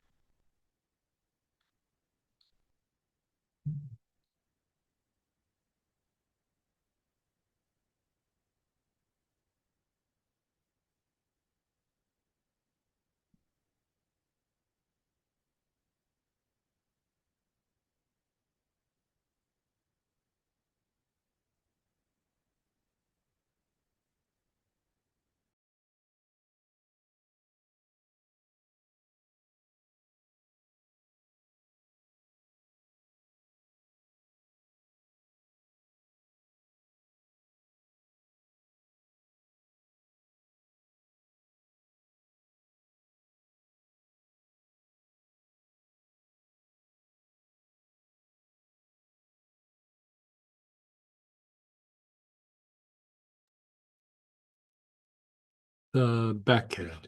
Your awareness is on the back head.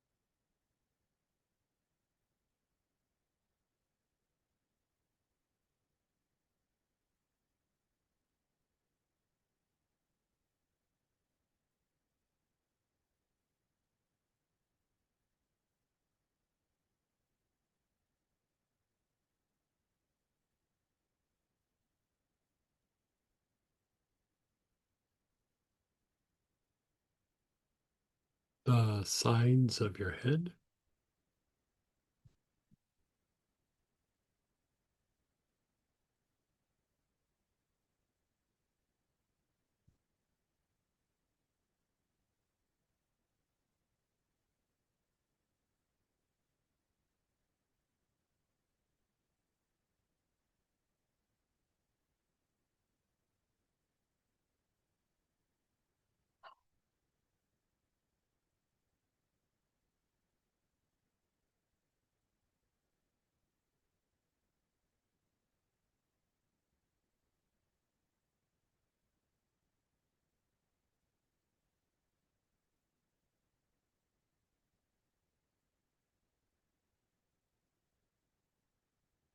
Your brain.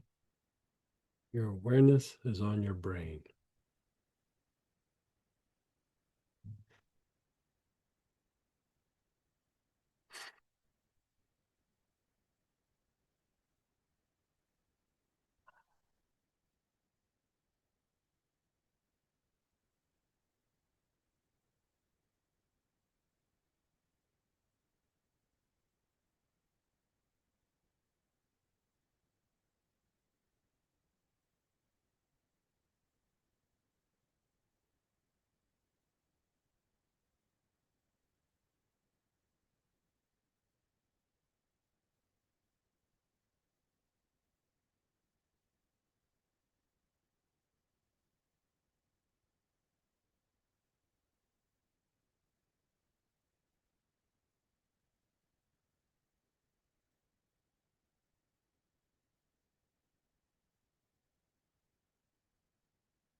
Your awareness is still on your brain.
The high heart, that notch between the two collarbones.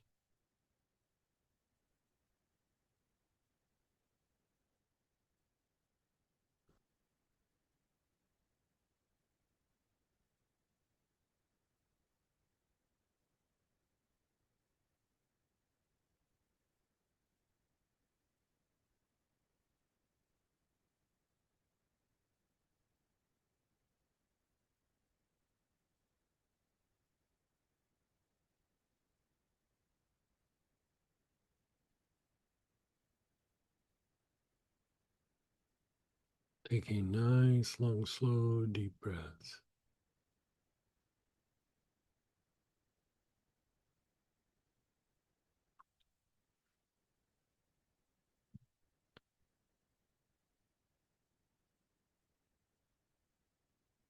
Your awareness is on the front heart.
Your awareness is on your front heart, the center of your chest. You're taking nice, long, slow, deep breaths.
Your back heart, that area between your shoulder blades.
the soles of your feet.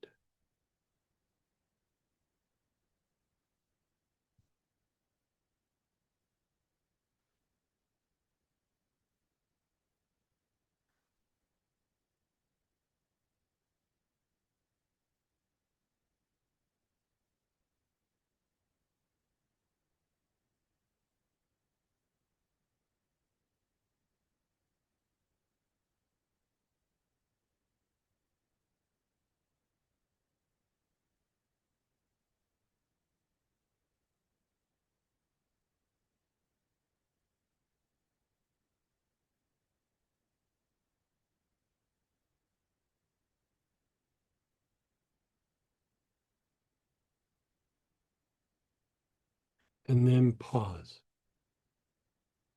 Pause and let it go. Let it incubate.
Notice your body, your emotions,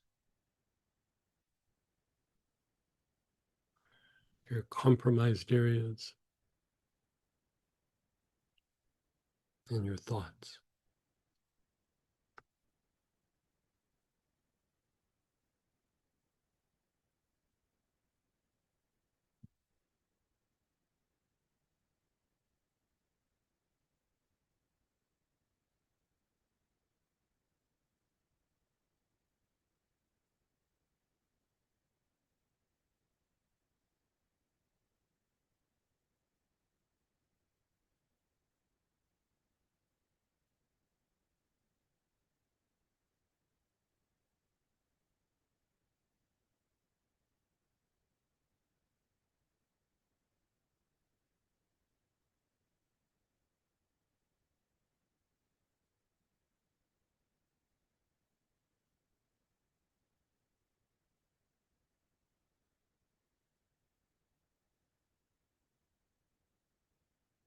Let's go ahead and do shares and questions. You can unmute yourself or type in.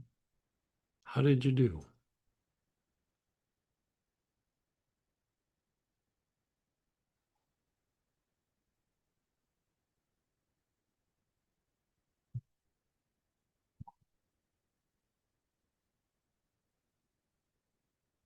You have a good nap. Said me, you said me let go. Oh my goodness, yeah. Someone said my body, my thoughts. I know, no joke, huh? Someone else said another really good nap. Yeah, yeah, Oh, Violet's just so incredible. yeah, Gosh. yeah. Even when you work like Vagal Tone Premium, what's that other blend? Self Heal. All of those are kind of in the same vein of this, as you're stimulating the body's ability to generate violet prana. You know, you're putting your body in a violet healing state. Oh, interesting. I Yeah, love those too. yeah, yeah. Someone said, I think Red Healer's the only one I managed to stay awake for. Yeah. I hear you.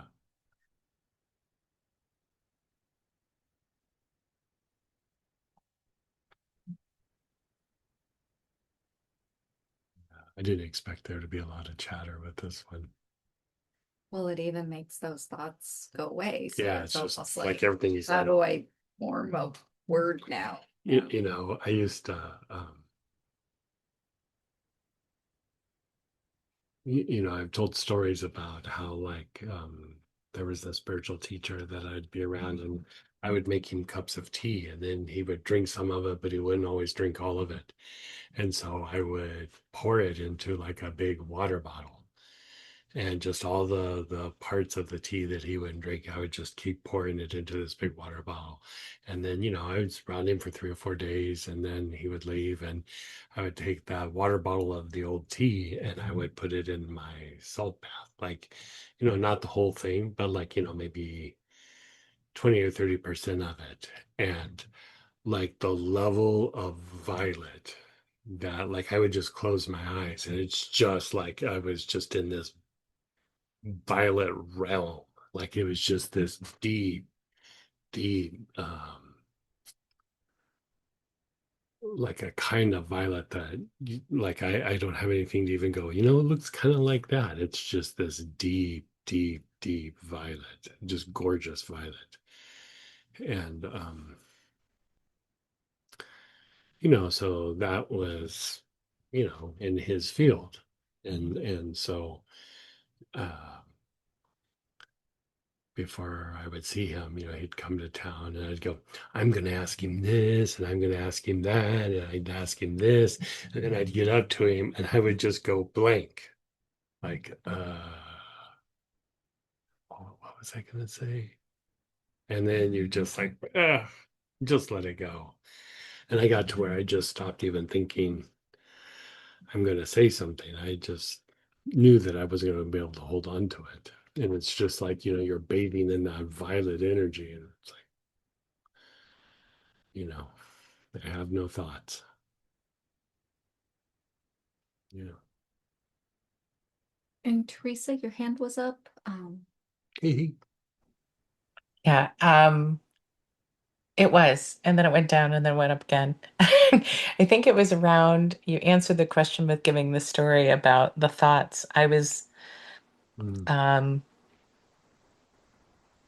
just thinking about, as you go through the day, you end up, well, at least I do, end up unintentionally accumulating like chatter on the oh yeah, line, sure. Yeah, yeah. you know, like noise. Mhm. And I'm like, what should I use to just clear that? So I think the answer is violet, right? Violet's a very good choice. Like in like Vagal Tone Premium, Yep. all of those are super good choices, you know, because Okay. in the body, like violet, like how it's raising vibration. Another way of saying that is you're increasing the level of soul energy within the body. That's what Got it. vibration means. And so that translates into um, deeper vagal tone. Like whenever we hit anything vagal tone, that is more soul energy coming in the body. And when we're in the intuitive mind, that also is more soul energy, but in the mind, you know, in the brain and the mind. And so anytime you raise vagal tone or intuition, it's it's just going to do that. It's mechanics. Like it's almost like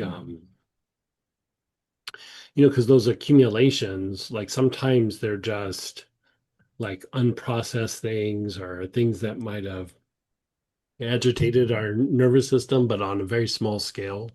It Mhm. wasn't like it was a trauma, but it was just like, a little agitation, when you go out in public, the predisposition for that is quite high, depending on where you go. Like the greater the density of people, the greater the potential. And so, any time you increase vagal tone, you're gonna shed that, Okay. and that's the idea of, remember how we were talking about that one of the weekends, a couple weekends ago or something, where like you have something come up or there's an agitation, you go bring it back to vagal tone, and then something happens and you go bring it back to vagal tone. You just keep bringing it Mhm. back to vagal tone. That's what it does. It just keeps like erasing the chalkboard. It's like going, you're going to have to start over tomorrow. And it's just every time it becomes less and less and less and less Mm. and less. And then pretty soon you're like, oh yeah, there used to be that thing that, used to bother me. And, Yeah. you know, So the violet in the body, and then mm, sorry, I wasn't tracking on, or maybe I was, and it kind of disappeared. And the intuition in the brain is yeah. So Vita Healer will do both. okay, got it. And so like even the vagal tone, you're still kind of doing both, but say you're doing intuitive practices, Yep. that also would do it. Okay, violet. Yeah, yeah, Yeah. yeah.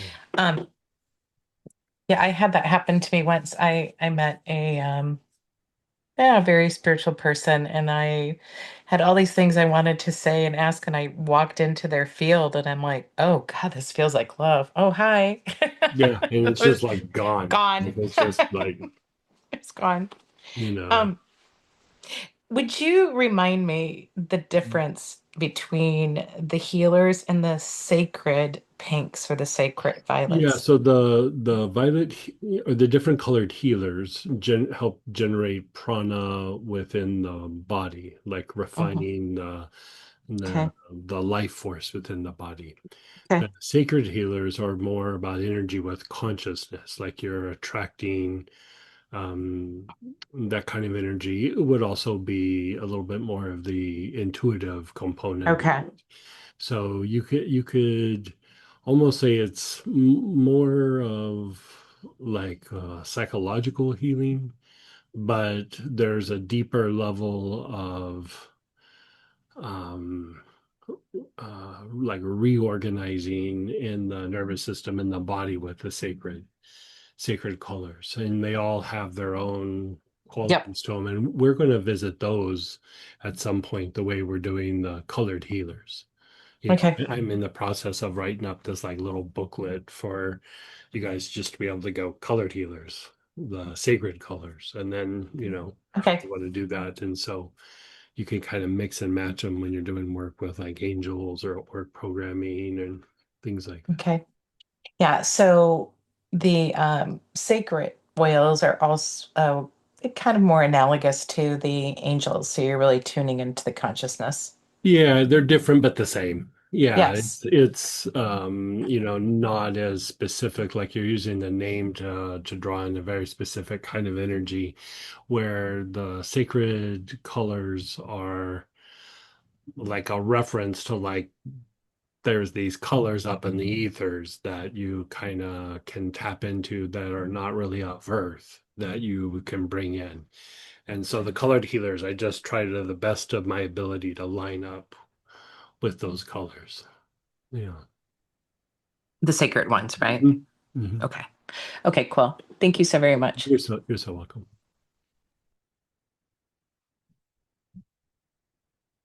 Oh my gosh. I feel wrapped in a powerful magic. At some point when we were doing the four quadrants, I saw spirits/beings touching and doing something on each side. I was inhaling strong purple violet colors, and they were violet. Mm, And the body is buzzing. yeah, I bet. Yeah. No, violet feels very good. Mm. Okay. Okay, so how about we'll take a break and we'll come back at 10 after and we'll start working. I think it's on gold. Yep, gold healing state.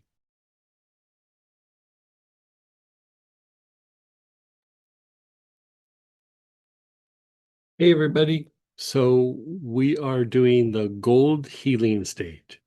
So this is restoration, embodiment, and vagal anchoring.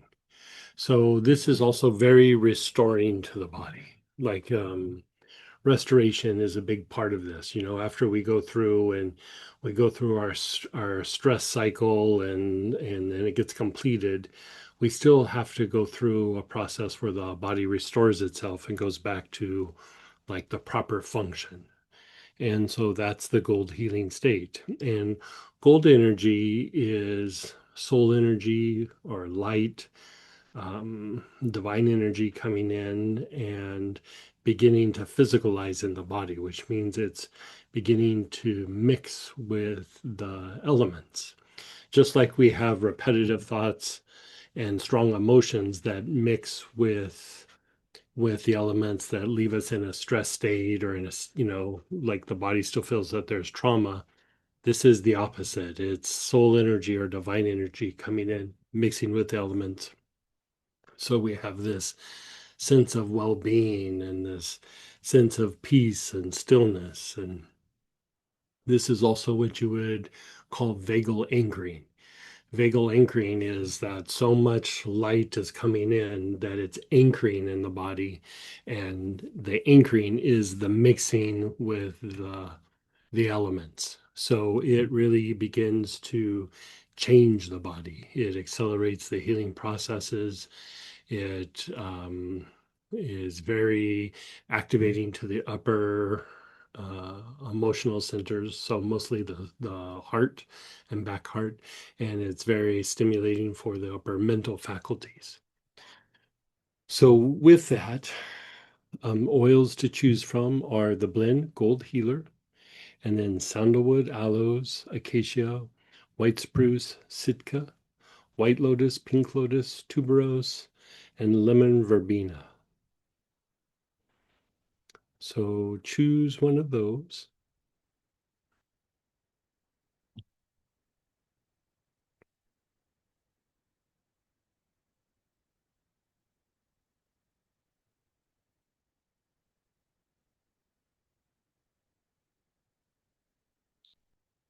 Okay. And let's begin with inhaling on the left side of our body, the whole left side, the left side of our face and neck, the left shoulder, ribs, the left hip, the outer leg to the left outer ankle.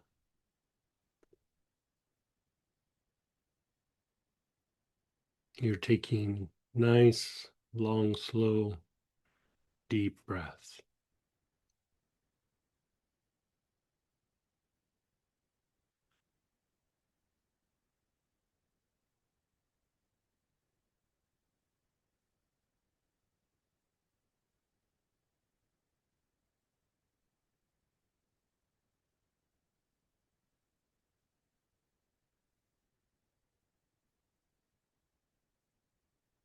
You're taking nice, long, slow, deep breaths. The whole left side of your body.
You're taking nice, long, slow, deep breaths.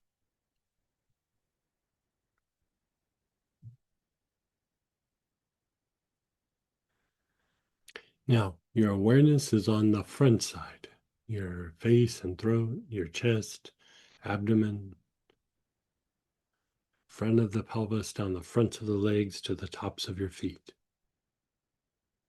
You're taking nice, long, slow, deep breaths.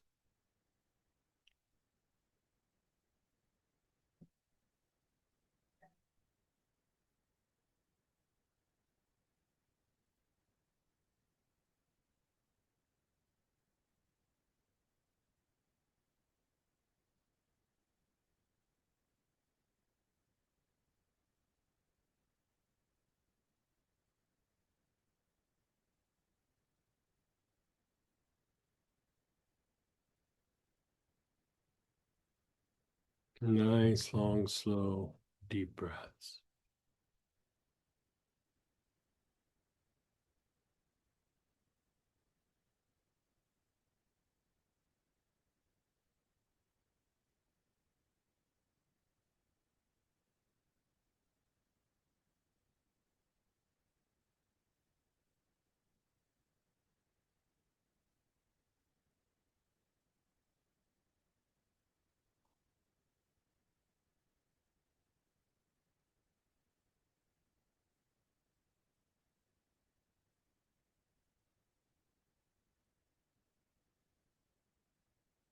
Your awareness is on the front side of your body.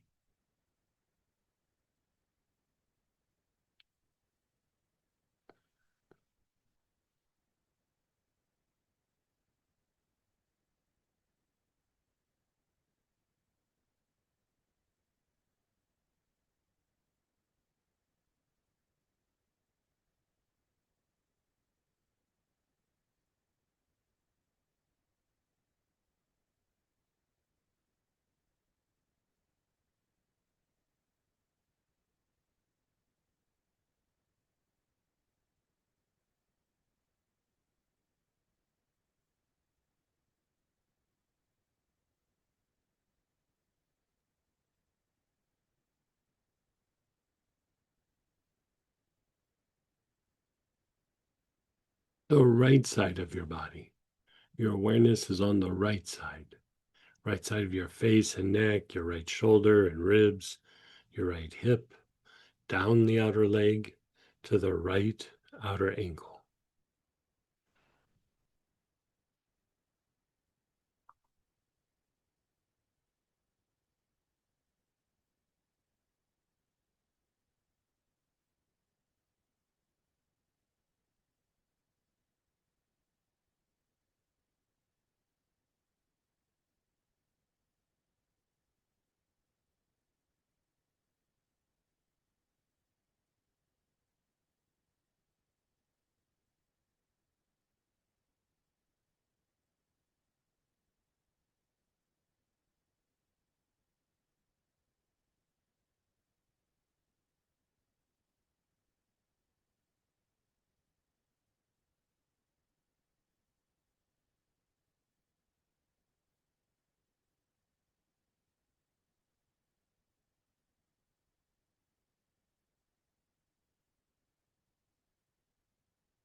And then your awareness is on the backside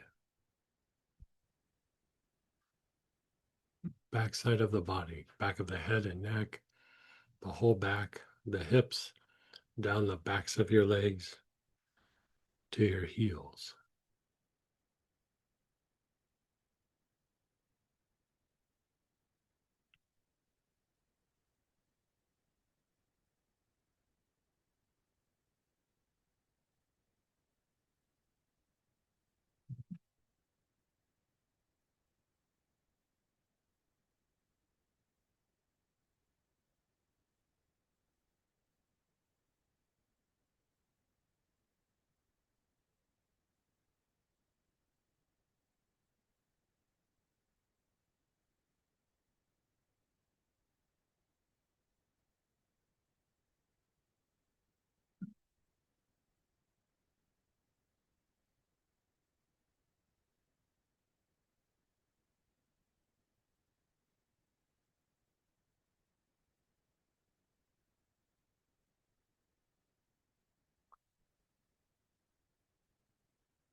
Pause and be still. Pause and be still.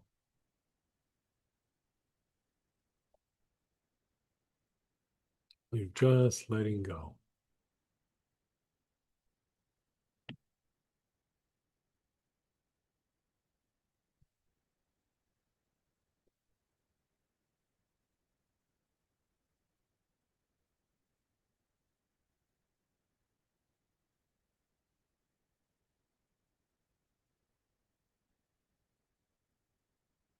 You're just letting go.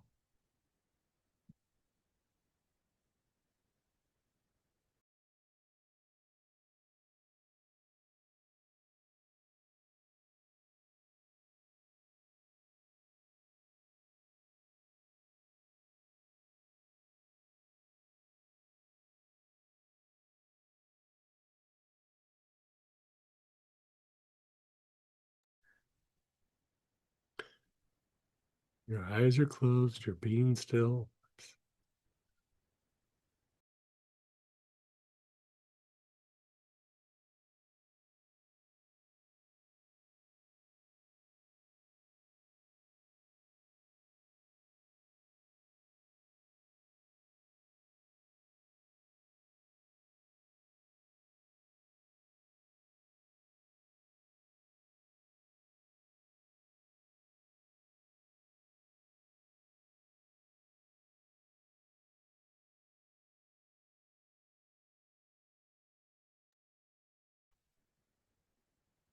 Let's begin again.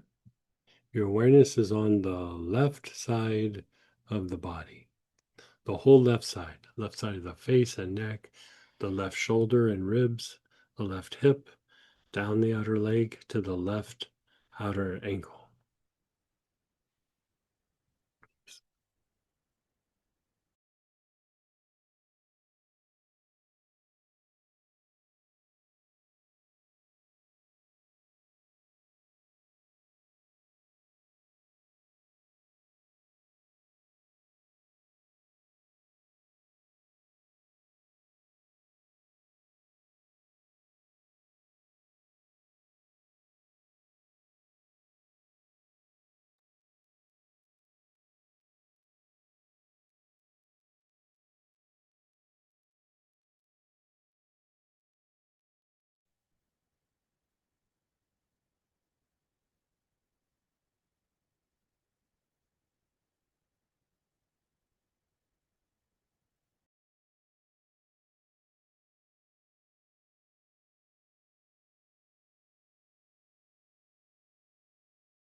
Your awareness is on the front side of the body, your face, throat, your chest and abdomen, front of your pelvis,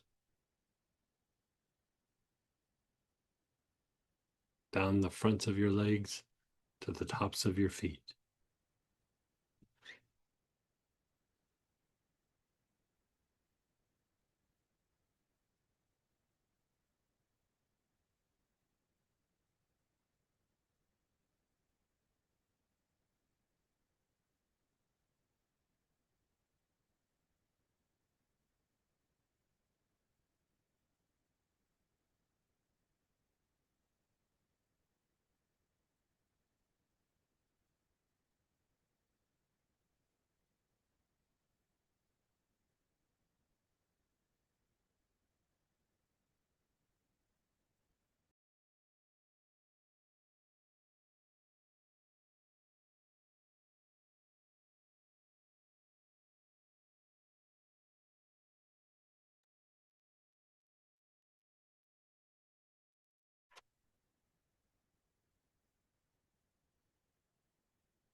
Now the right side of your body.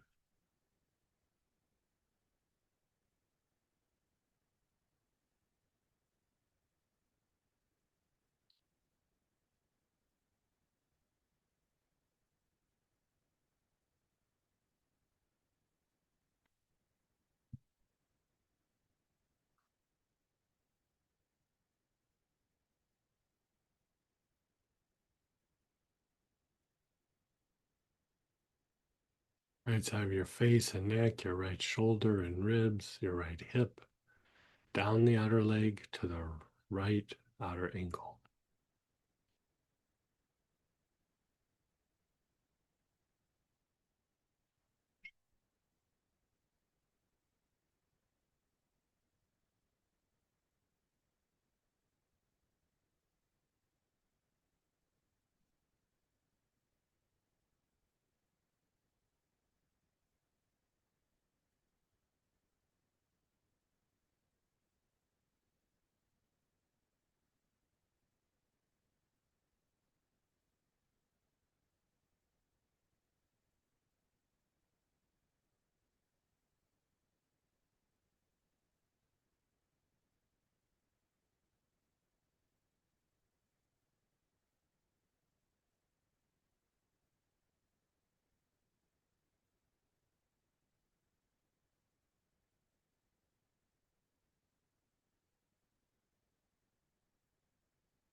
The back side of the body, the whole back side, back of the head and neck, your whole back, your hips, down the backs of your legs to your heels.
You're pausing and being still.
Okay, so we've done the 4 quadrants.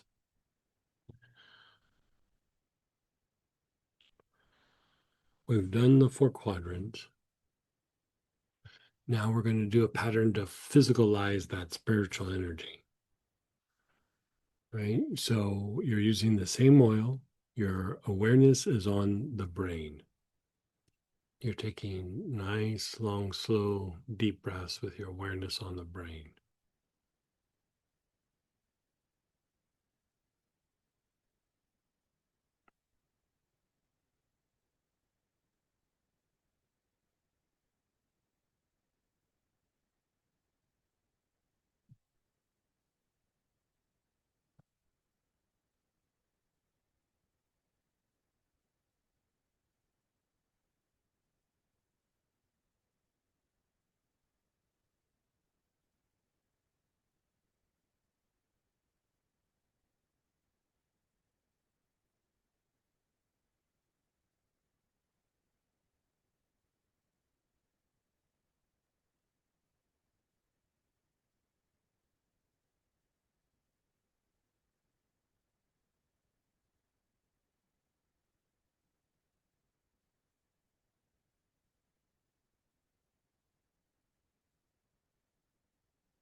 Your awareness is on the spine.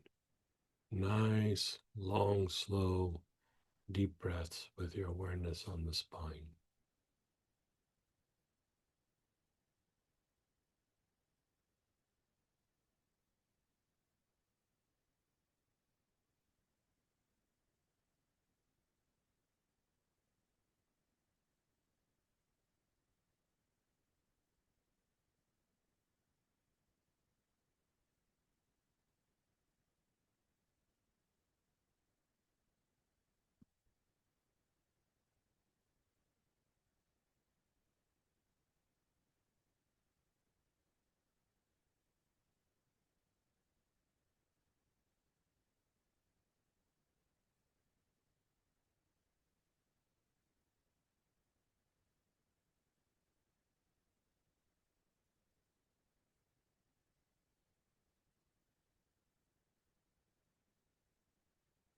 Your brain and spine both at the same time.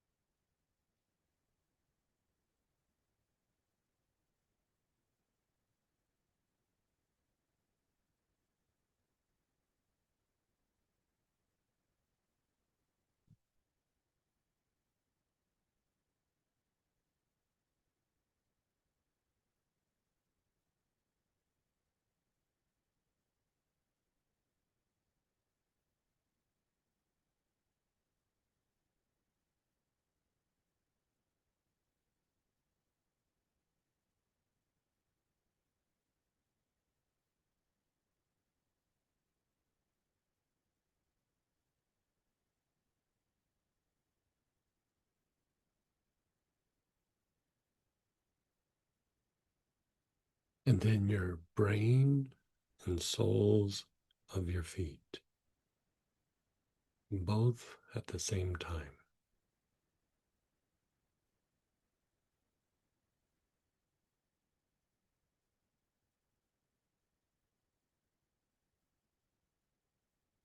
How does that feel to you, by the way? Yeah.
Just being still.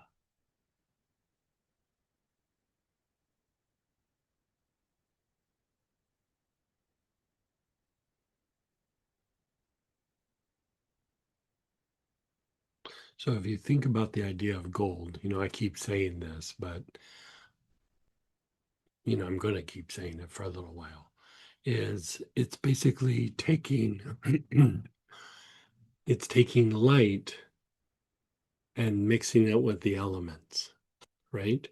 So the idea of like, okay, we have vagal tone and oh, we're going along and then something happens and we get a little funky, we get a little crazy. Well, we haven't established enough of a pattern within the body for vagal tone just to return. You know, in theory, it should, but again, life happens and life, causes chronic stress and we go long periods of being in fight flight. And you know what? We still feel abandoned from that thing that happened in high school and we're at work, whatever it is. And our nervous system just doesn't do what it's supposed to do. It does like kind of a compromised version of it. And literally, that's what trauma means in the body. It doesn't mean like, ouch, that hurt. It means that the body had to make these weird adjustments to kind of function and get through something. But it left kind of this kind of scar tissue that you don't really see, but you feel it in the interactions and how your body reacts to these different situations. And so the idea of vagal anchoring or restoration is that when enough light has been generated and we've gotten the nervous system to a good enough place, that that light, be it from vagal tone, be it from intuition, be it from meditation, mixes with the elements, and it lingers, like it locks into the body. And so even if we have a situation where, like, oh, we got into a car accident, my boss had a meltdown, something weird happened, today, and whatever, something weird and shocking happens, or we get an injury, is that our body might go to that stress state, but also we have that vagal anchoring where, without even thinking about it, and really without even having to do the practices that we do, it just kind of snaps back into that place of good vagal tone. And not only that, vagal anchoring is a deeper potential for vagal tone than just normal everyday vagal tone.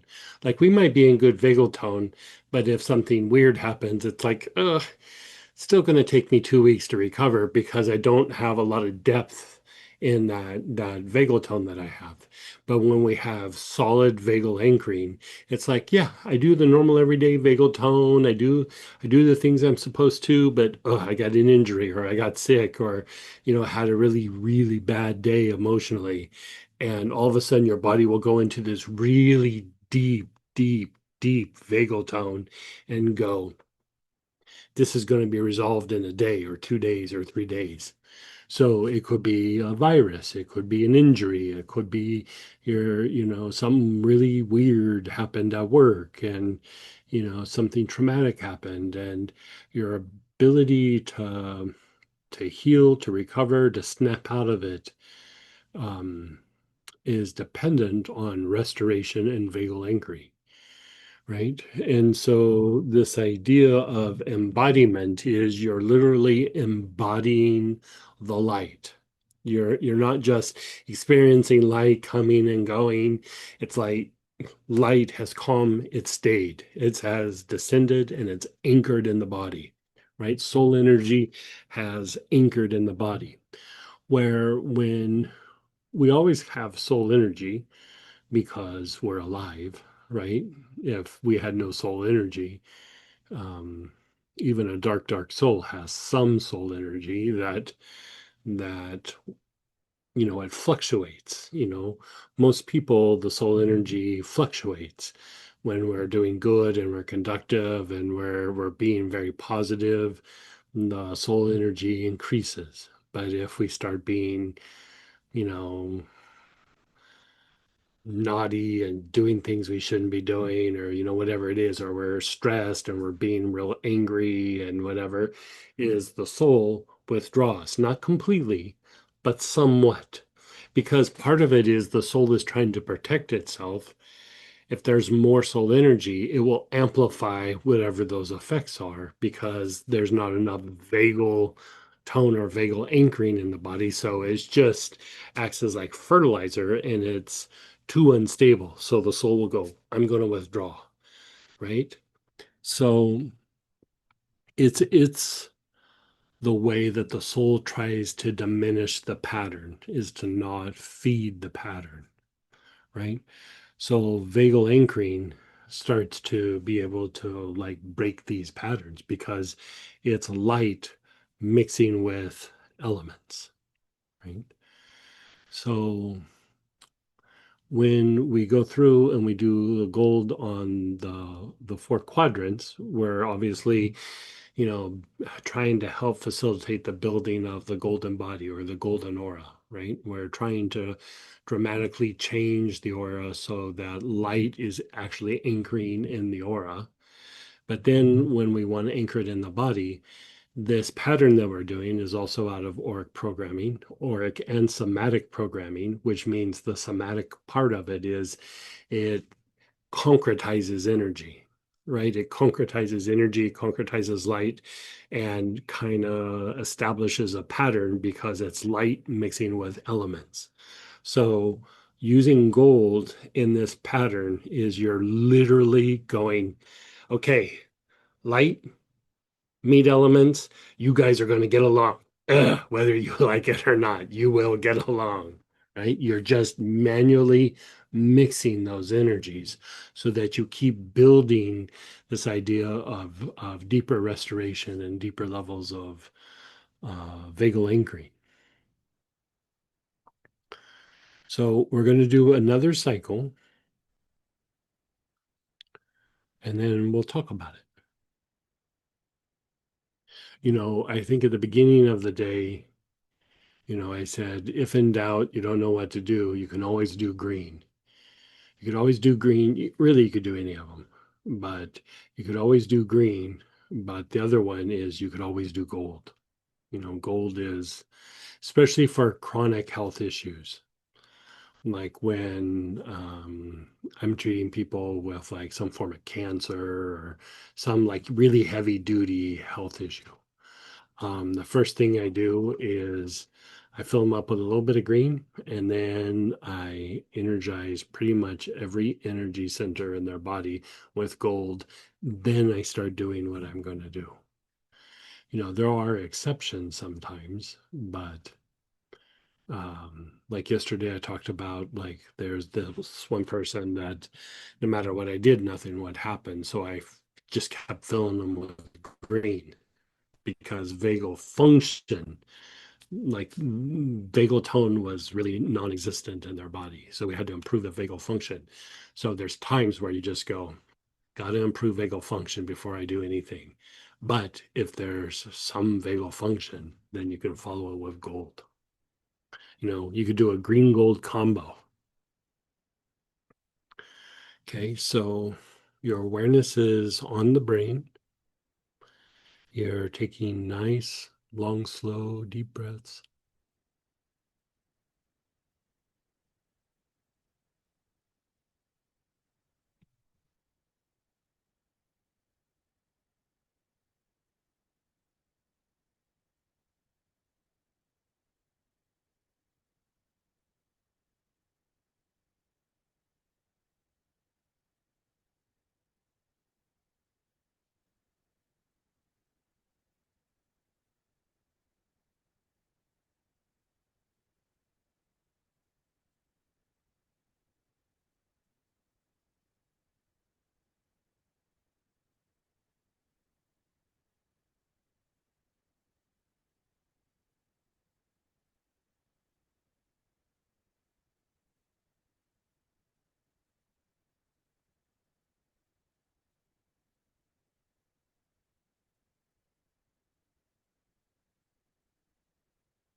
Your awareness is on your spine. Nice, long, slow, deep breaths.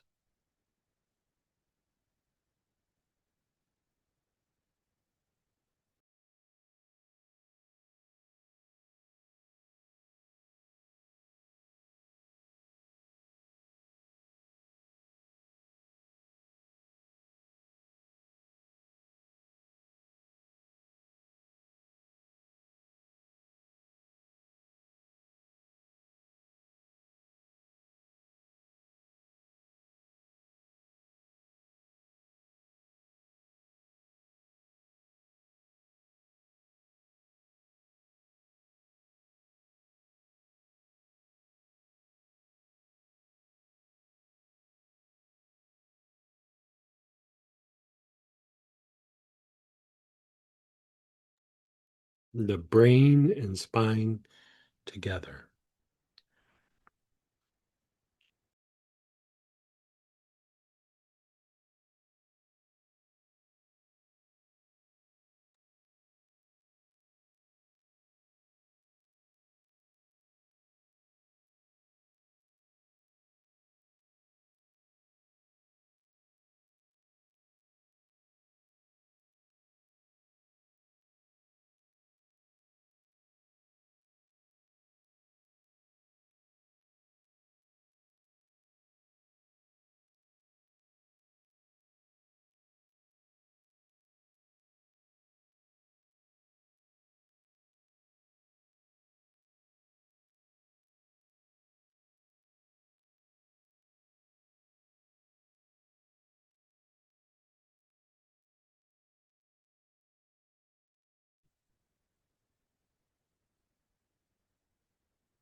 The brain and soles of your feet.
The brain and soles of the feet.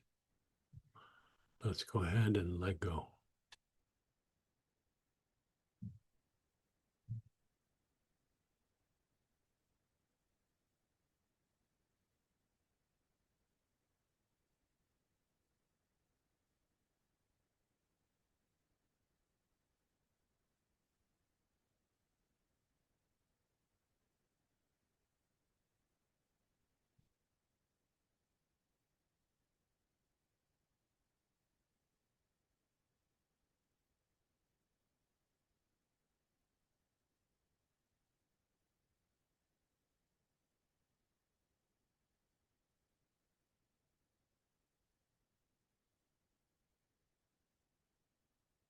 You're just letting it incubate.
Notice how your body feels.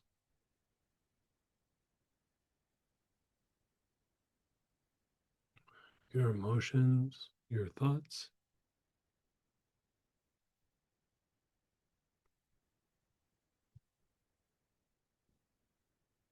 Now, here's another thing with gold. Anytime there's any sort of gold within the body, the direct, like corresponding effect is it activates the heart. Even if you just visualize like gold in your body, part of what happens is the heart starts going, right? So, like sometimes in meditation, they'll go, visualize a golden flame on your crown, or visualize yourself in a golden ball of light, or visualize gold on your little toe, whatever it is. It doesn't matter where it's at. The gold, because of how it mixes with light, how it helps to embody light, the restorative effect, all of these things, the thing that it does is it elevates the emotions. The heart becomes more activated, and there's greater levels of integration, and there's greater levels of transmutation, greater levels of overcoming obstacles. It just starts improving the function of the heart substantially.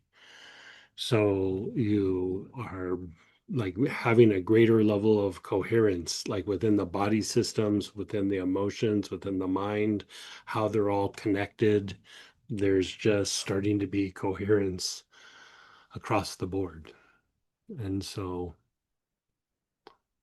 another thing about gold, like I feel like I felt like that with each one of them, but like gold is like, yeah, gold is like very nice. So let's go ahead and do some shares and questions. You can unmute yourself. You can type in. So, okay, another thing about gold. So when you go into like a church or a temple or, some sort of shrine or something, a lot of times they'll have things either painted like with a gold paint, or they'll have like gold on the tonkas, or the statues might not have gold on them, but they're gold colored. Again, that's a reflection of a stage of development where that person has the aura has turned golden, but also the energy body itself is golden, right? It's a stage of development. It is that you have anchored so much light in the body, and it's mixed with so much elements that the body is just gold. The aura is gold. So they refer to that as the golden aura or the golden body. That person has produced the golden body. So.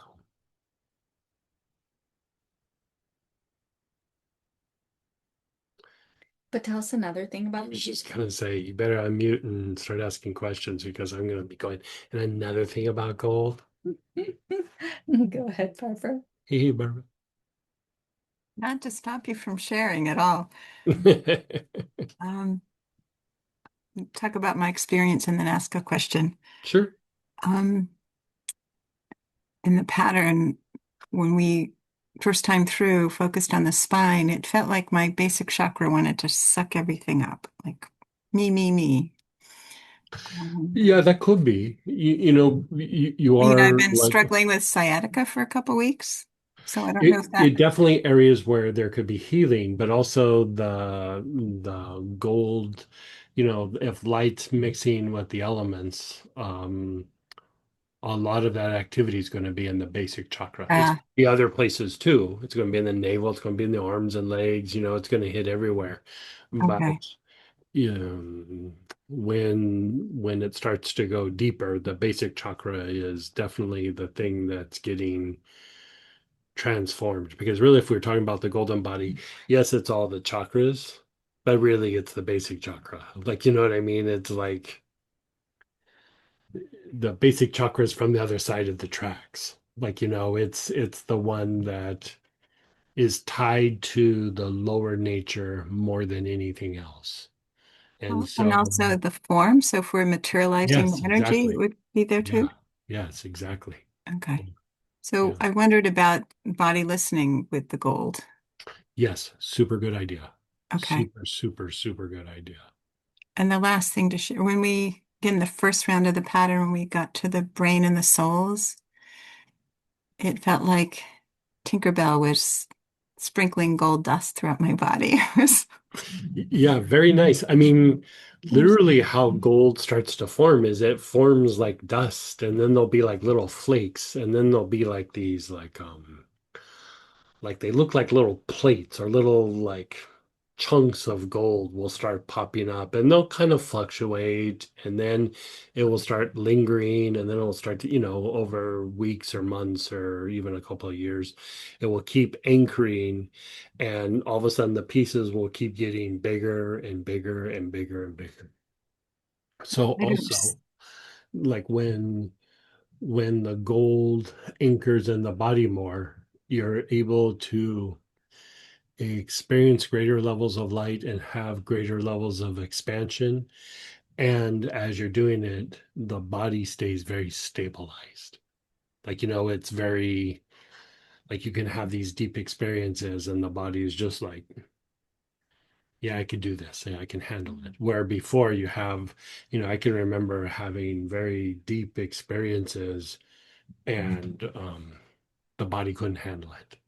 I whole wide range of things, but like I remember having one of the most beautiful meditations that I'd ever experienced up to that point, guided by someone.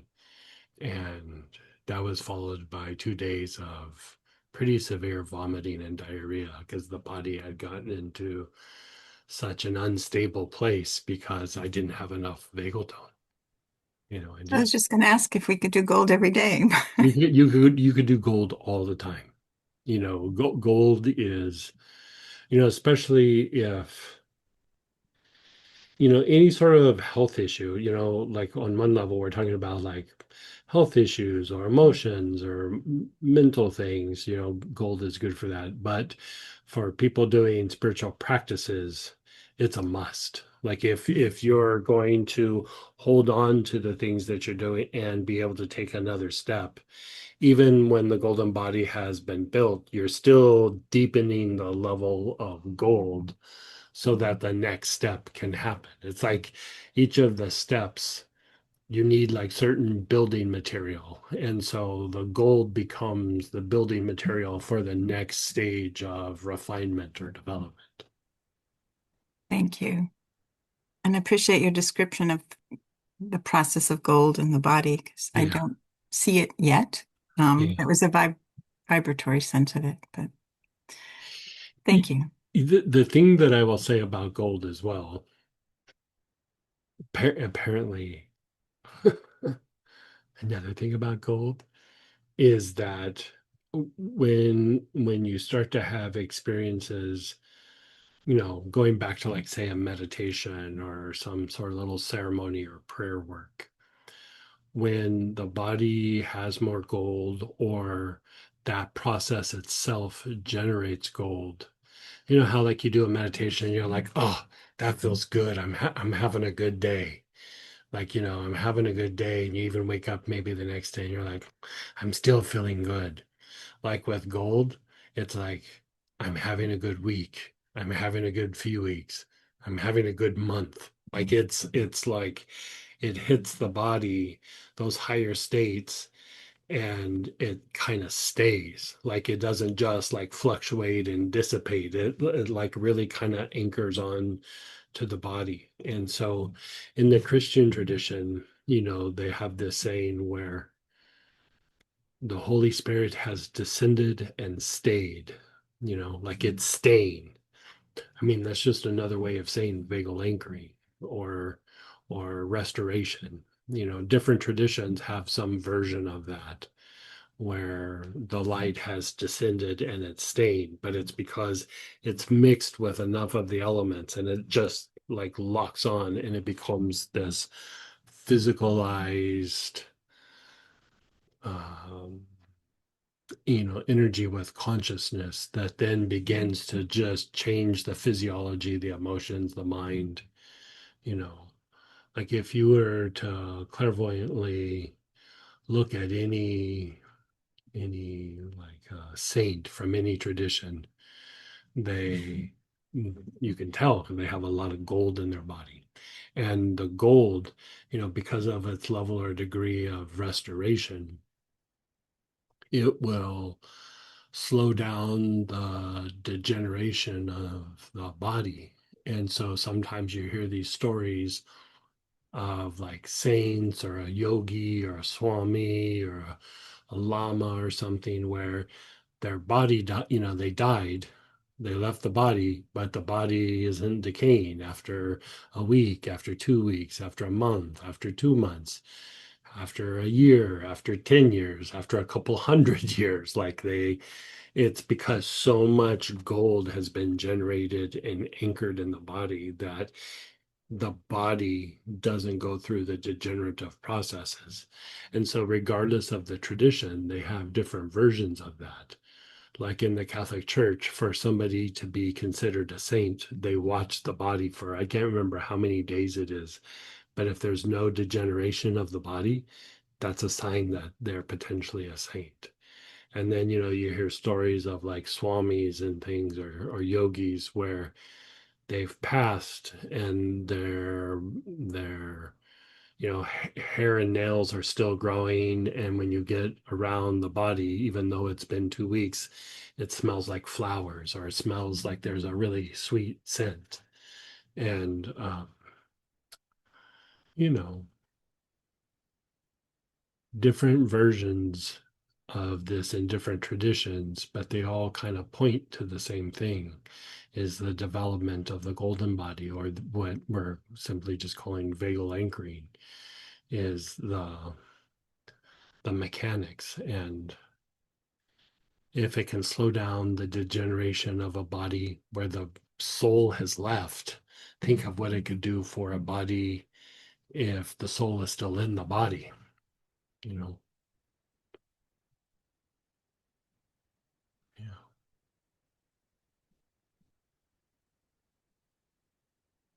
But what about gold? Just kidding. Somebody shared, I felt surrounded by the ball of light, which had gold flecks in it. Oh, very good. Good for you. Yeah, very good. And I feel stronger. I feel more awake. I feel more clear. Like I feel like my aura area is clear. Mhm. And again, another thing about gold, if the aura has enough light in it and is mixed with enough elements and has started to produce gold, then when people are projecting negativity at you, it hits the gold and gets transmuted. Like it doesn't hit your emotions, it doesn't hit your mind, it doesn't, it's a form of like a protective quality. But the protection is more through transmutation than it is through um like just putting up a barrier. Someone said clear and present. Yeah. So Yeah, yeah. good. Those were the shares. Okay, so we got one more to do. We're going to do white healer, or white light, I should say. And so how about we'll come back at 35 after, so I'll see you in 15 minutes, and we'll do the white light.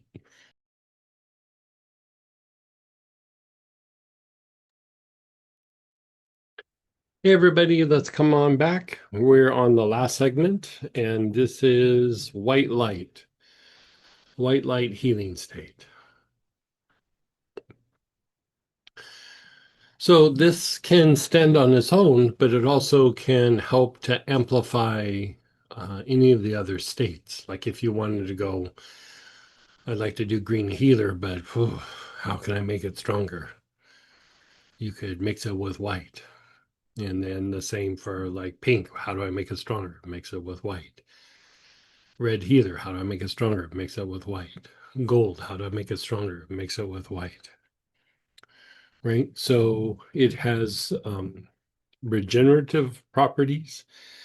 It amplifies healing and it deepens the anabolic state, which is the state that you hit when you're in deep rest and repair mode, usually in sleep, where your immune system, nervous system, endocrine system, and muscular system all kind of reset and reboot.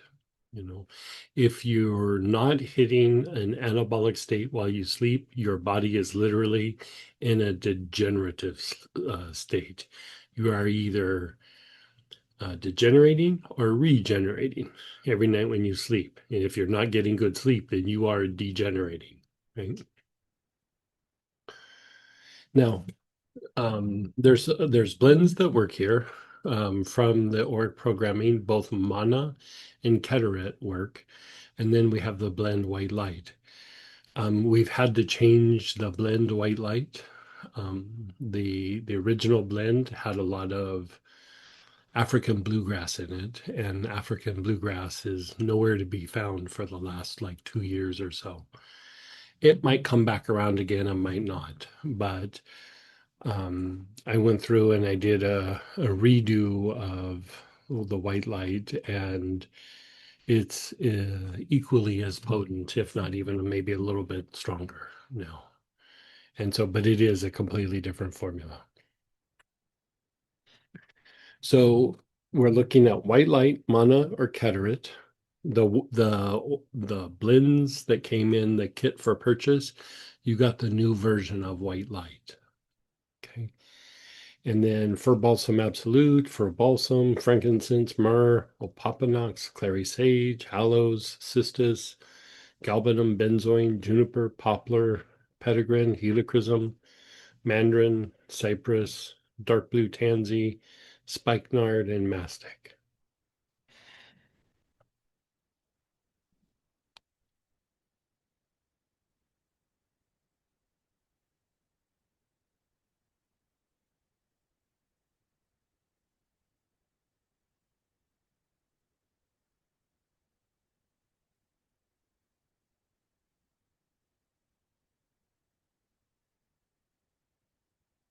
So you're picking your oils.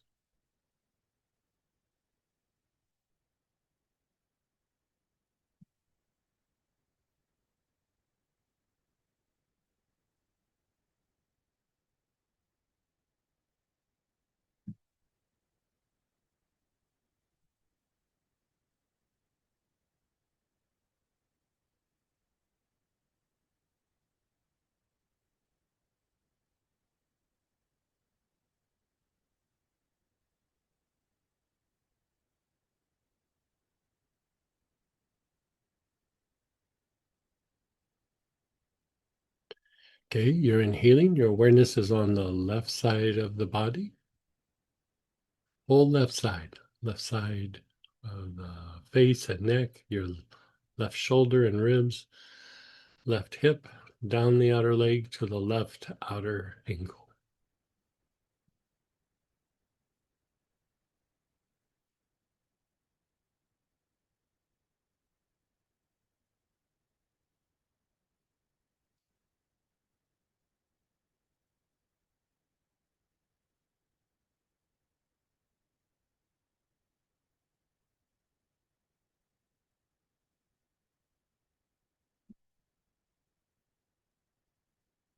Mm.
the front side of the body, the face and throat, chest, abdomen, front of the pelvis, down the fronts of the legs to the tops of your feet.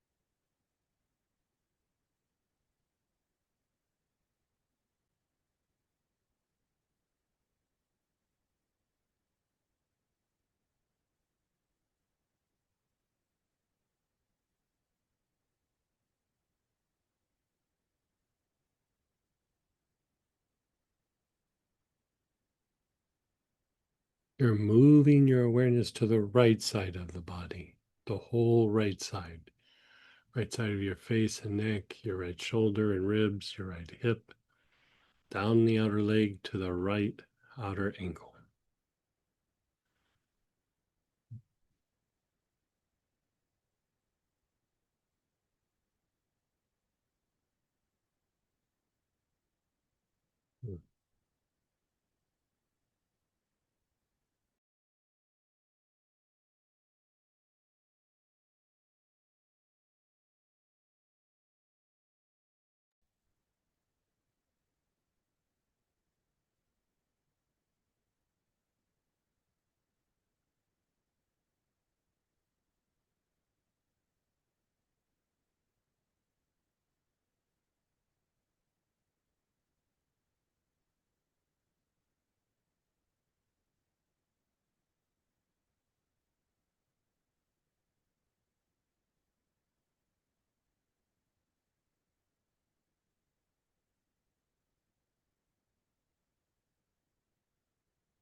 And then the back side of the body,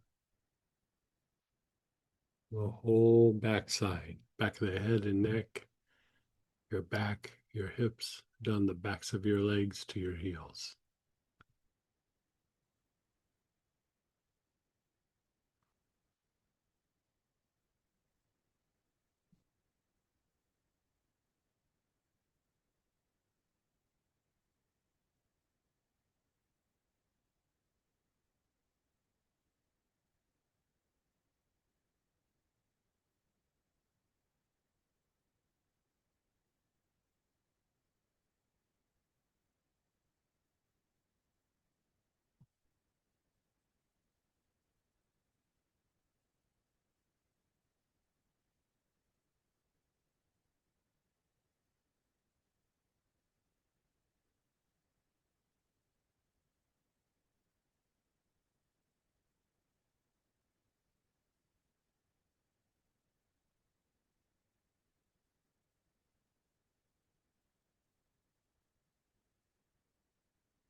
And then pause. Pause and be still.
Okay, let's do that one again.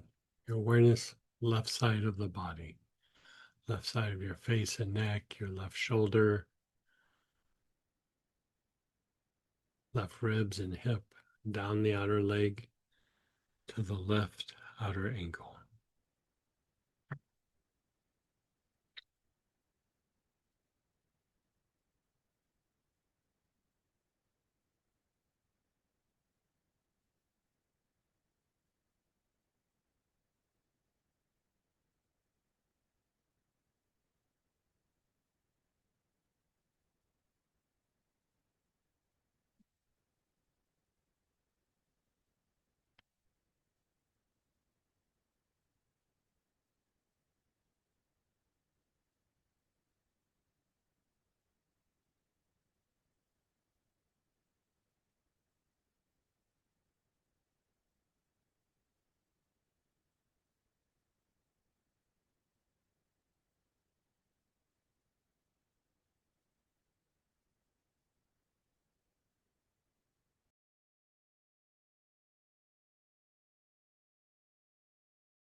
The front side of the body, the whole front side, the face, throat, your chest and abdomen, front of the pelvis, down the fronts of the legs to the tops of your feet.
Your awareness is on the right side of the body, right side of the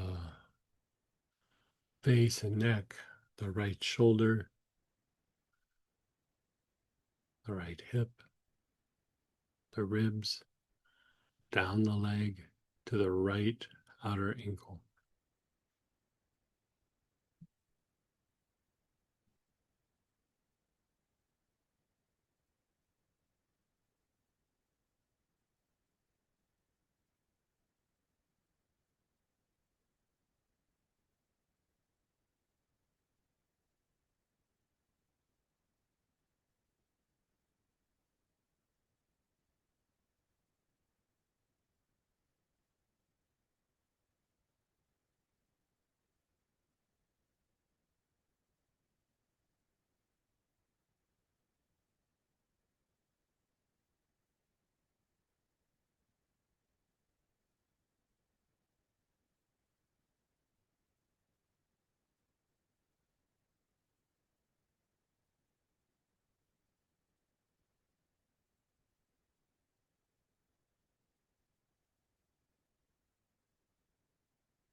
Your awareness is on the back side of the body.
And on the back side of the body.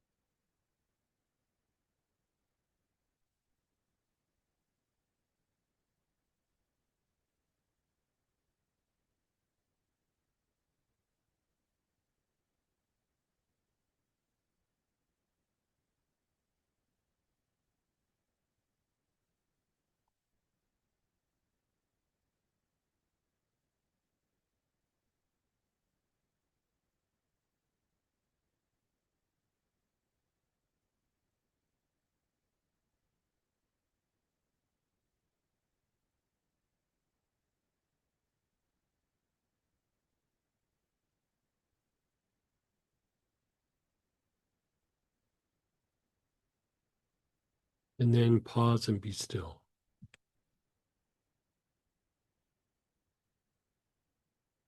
Is Tracy still on?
You're just being still.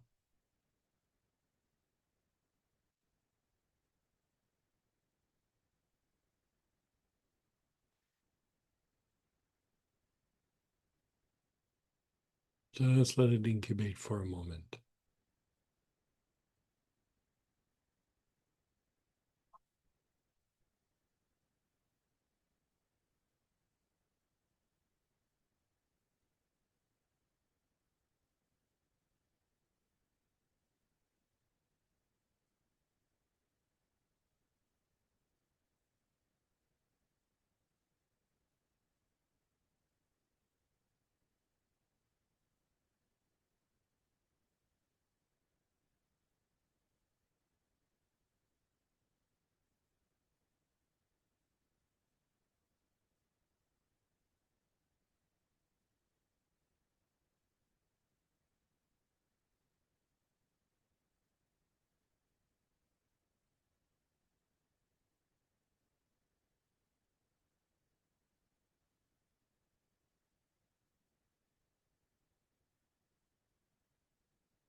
Okay, so for this process, for this like pattern, we simply just do the materialization breath.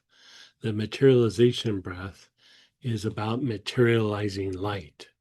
So we're going to use the light blend or one of the oils that helps to stimulate a lot of white and use it to materialize something. So you can simply do the materialization breath, or if you have an area that you want to stimulate greater levels of healing or amplify the effects of, excuse me, amplify the effects of some of the other colors. Part of how you do it is you just put your attention and awareness on that area. You observe it for a little bit, like how we do body listening, and then we'll go through and do the materialization breath. So let's first just practice the materialization breath. I know a lot of you have already done it, but it's always nice to have a little refresher.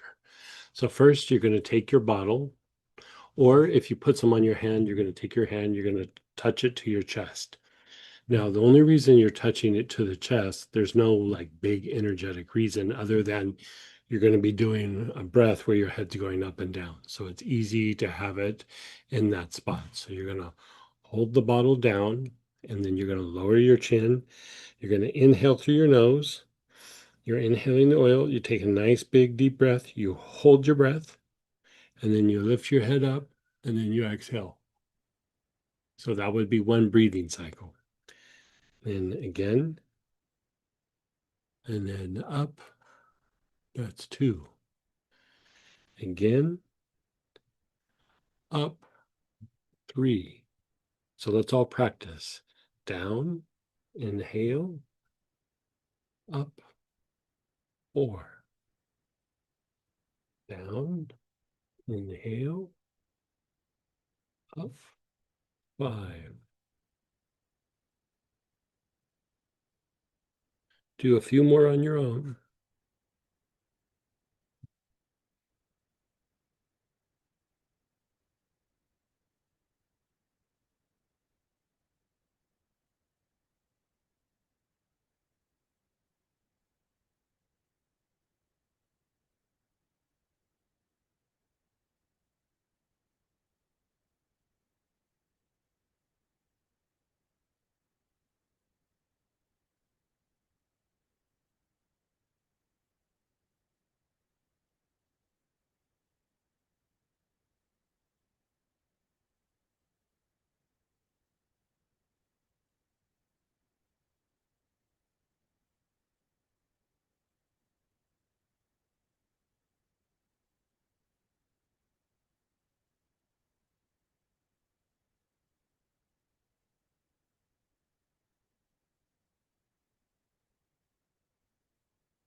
Okay, let's practice again.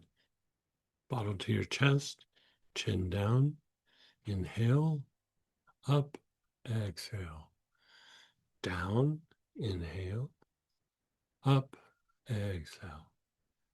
Down, inhale, up, exhale.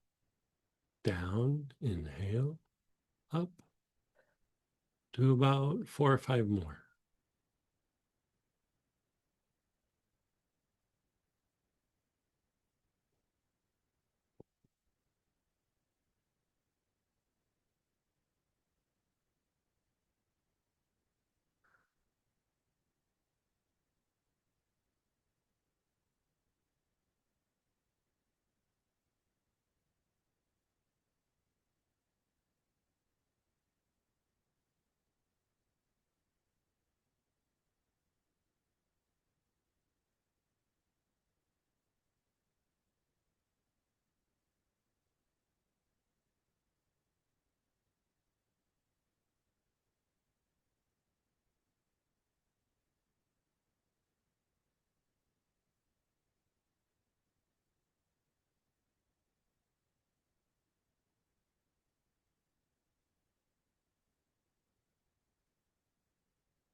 So now, wherever you want healing, put your awareness on that area. If it's a past event, then let it be a past event. If it's in the body, it's in the body. If it's an emotion, think of the feeling. If it's a thought, recall the thought. If it's a pattern, reflect on the pattern. Whatever it is, you're putting your attention and awareness on the issue.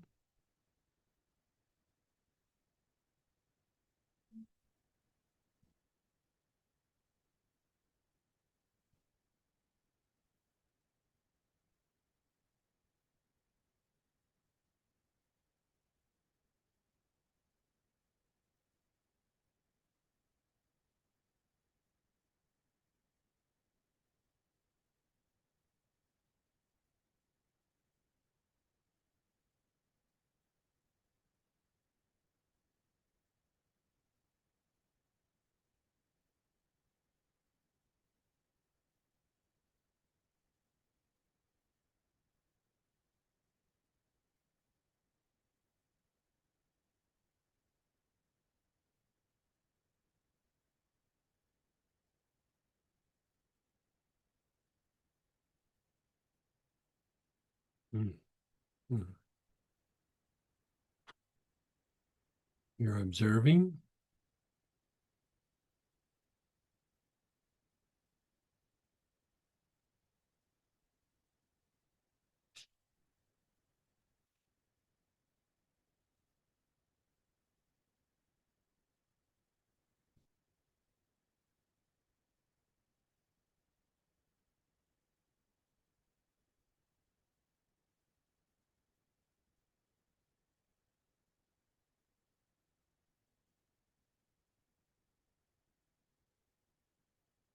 Okay, you're letting it go.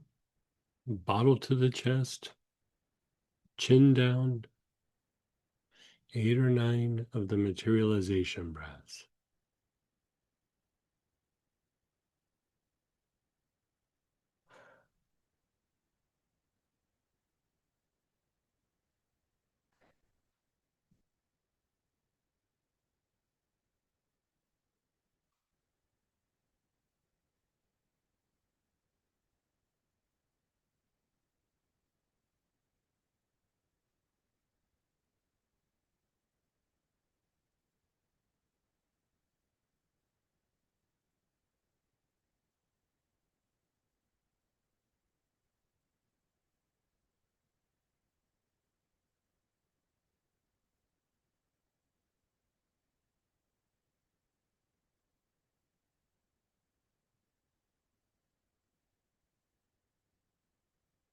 You're just pausing and being still.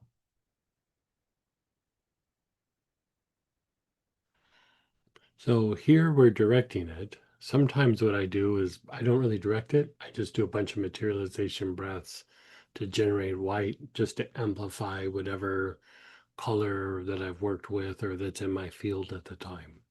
So you don't have to direct it. It's just an option. You can do it with or without that.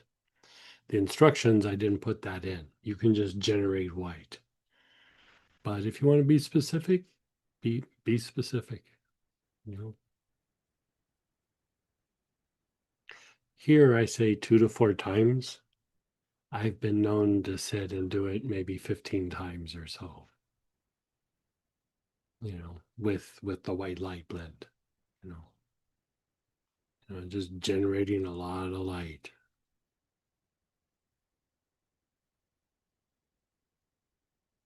Okay, so if you want to direct it, reflect on where you'd like to direct it. If not, just sit and be still. Observing your body helps to generate more light, so you can just observe the whole body in general.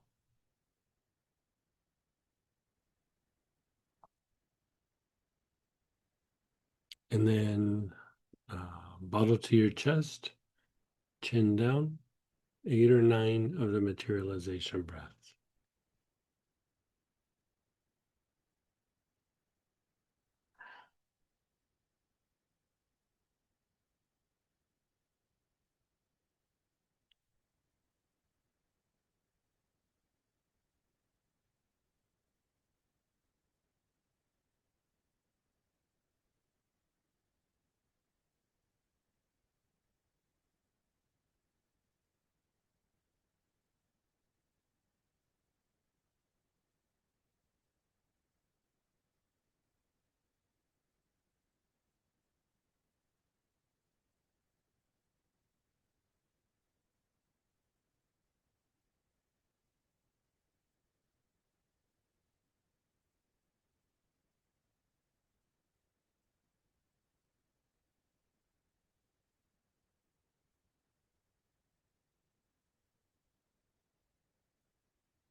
You're just being still.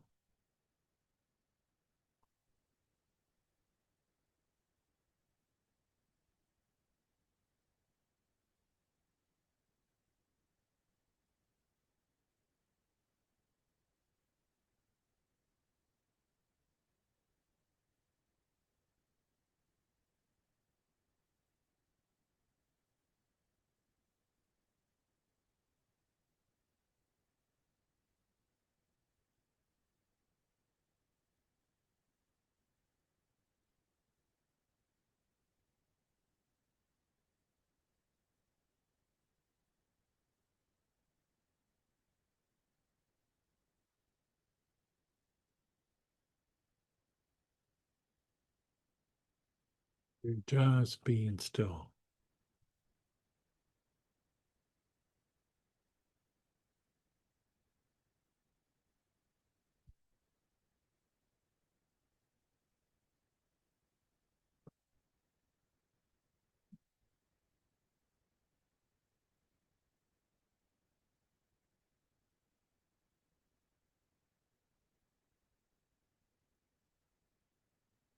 And then one more time.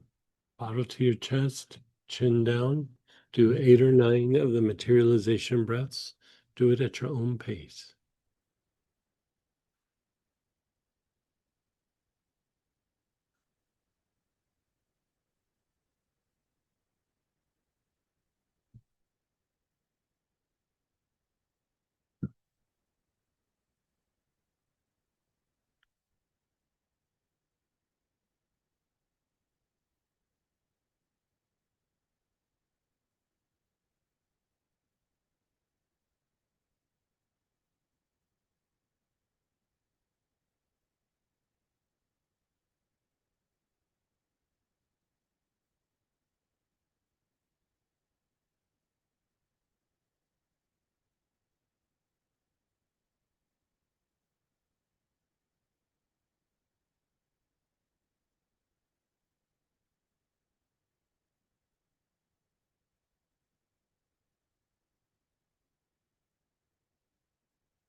You're just being still.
You're just letting go.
Okay, let's do shares and questions.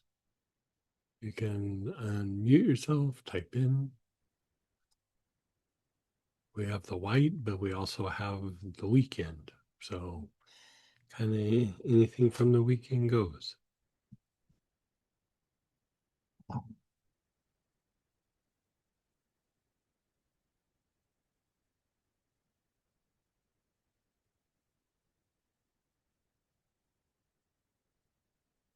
Someone shared, so the white became filaments of gold and then filaments of violet light. Yeah, like I said, the white will amplify things, and if there's enough white in the body, it starts to mix with the elements, and it will start to turn to gold just on its own. Eventually. Um, it will also amplify the other colors. White contains all the other colors. Violet also contains the other colors, but I always find that white is a better amplifier. And so,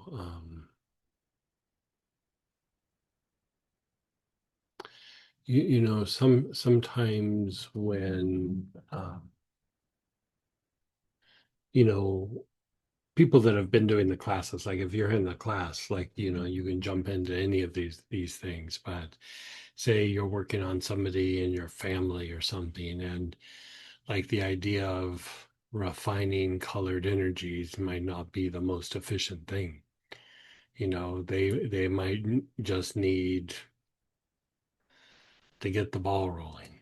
You know what I mean? Their energy body, they're a nice person, but they just, haven't done, you know, things with herbs and oils and energy and meditation, and white is a good starting place. Green can be helpful, but sometimes even green might be a little much for somebody, because it gets things moving. Where white, it's got a little bit of everything. It kind of gets the ball going. It's healing, it's regenerating, but it's not a big leap off the cliff to this big whole healing thing. So it's an amplifier to people who have really taken time to refine the energy body and the nervous system. And on the flip side, to somebody who's like never done any of that, like if I was to do some kind of work like this with my family, I would probably start with white, because all this stuff is pretty out there for them, for one, and two, I don't know that they could even handle like a lot of green. Like that might be a little much for them. So like white can be like an entry point as well as an amplifier. And so, yeah. The thing that makes white more potent is if we have refined our nervous system enough, the white that we bring in is like a stronger white. I think it's kind of good to understand the mechanics. Like if you've refined like all the different colors, then you're working white, again, because it's not like, oh, I'm putting white on something, you're helping your body to generate white. So if you refined all these areas, the kind of white that comes in is very strong. It's very amplifying. You know, it's got some legs to it. But if somebody's nervous system hasn't been refined, the kind of white that their body generates is very close to the vibration of where they're at. Like white is going to kind of match your vibration no matter what. If it's a very refined vibration, it's going to match that. If it's, not a very fine vibration, the white that gets generated is still something that that person's body could handle.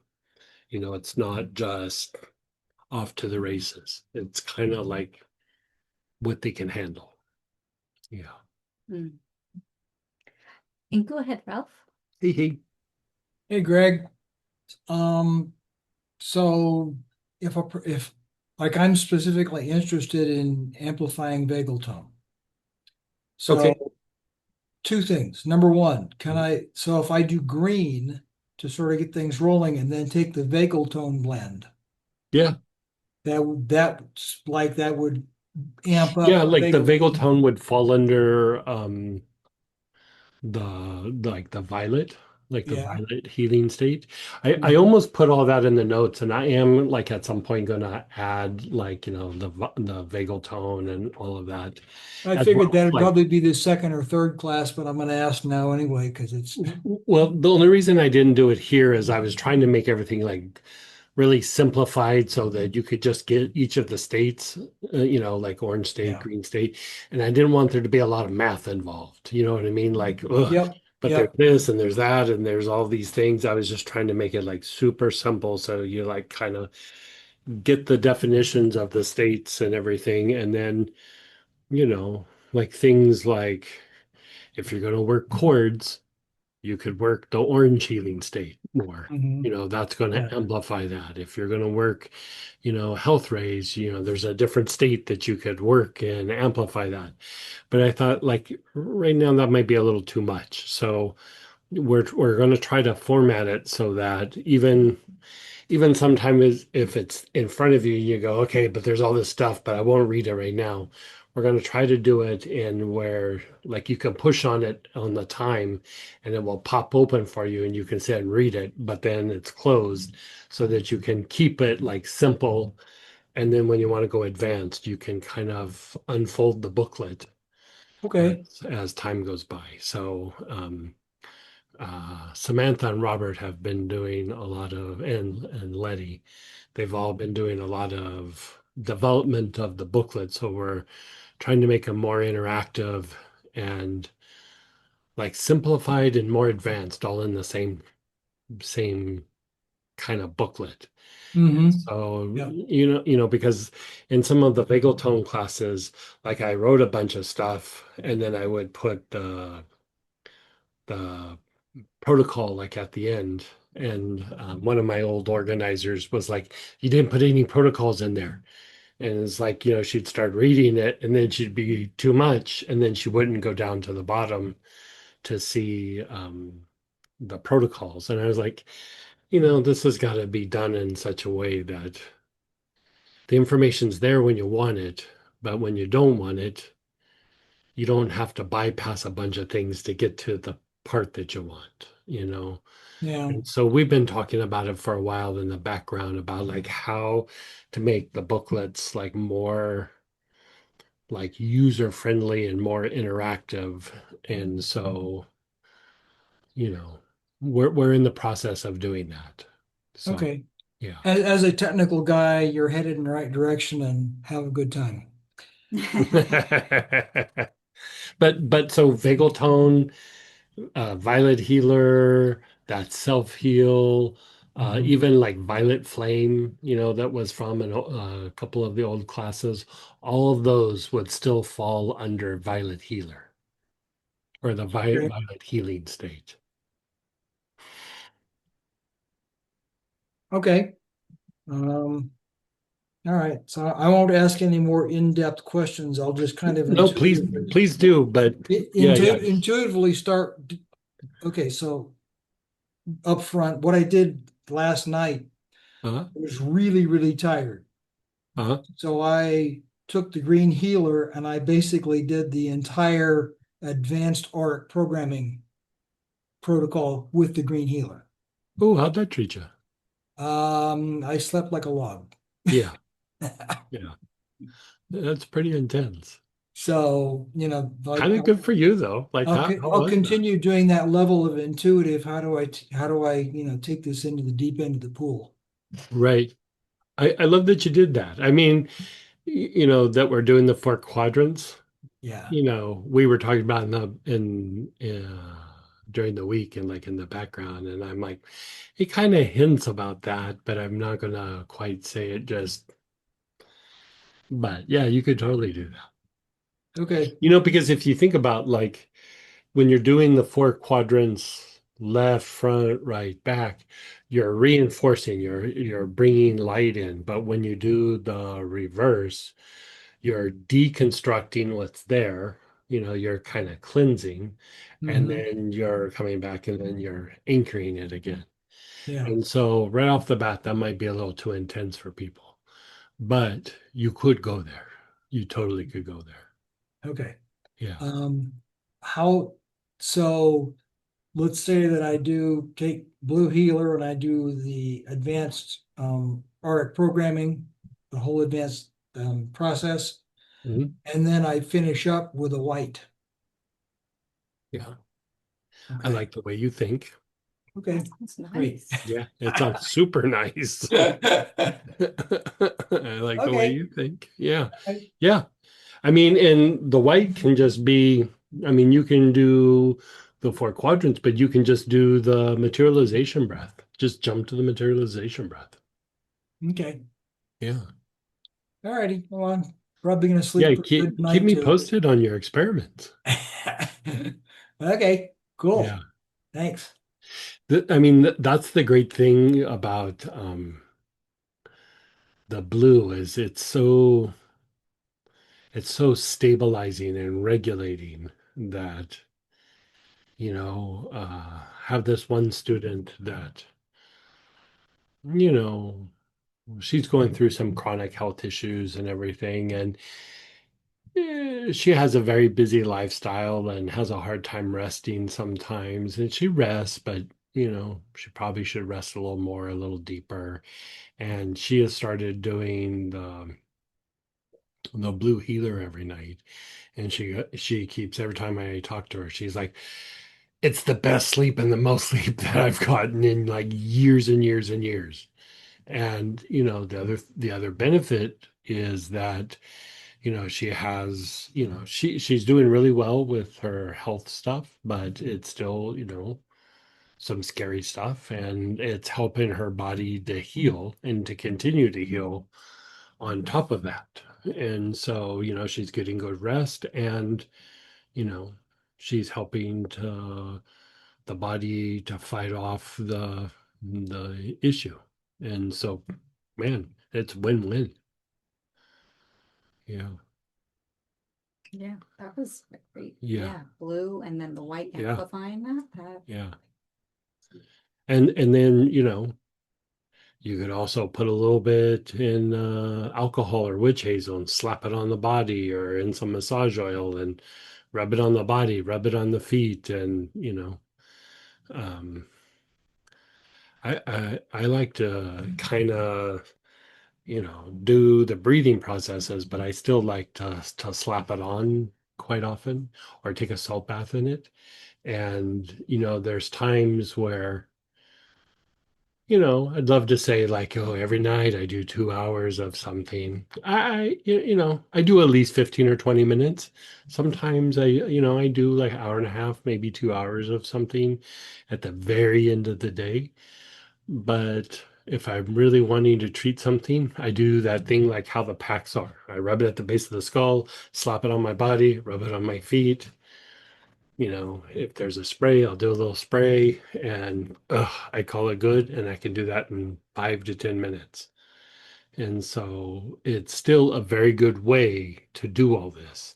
If you slap it on and you do all that, it's a lot like doing some of these processes. Maybe not completely, but it's like kind of the lazy man's version of it.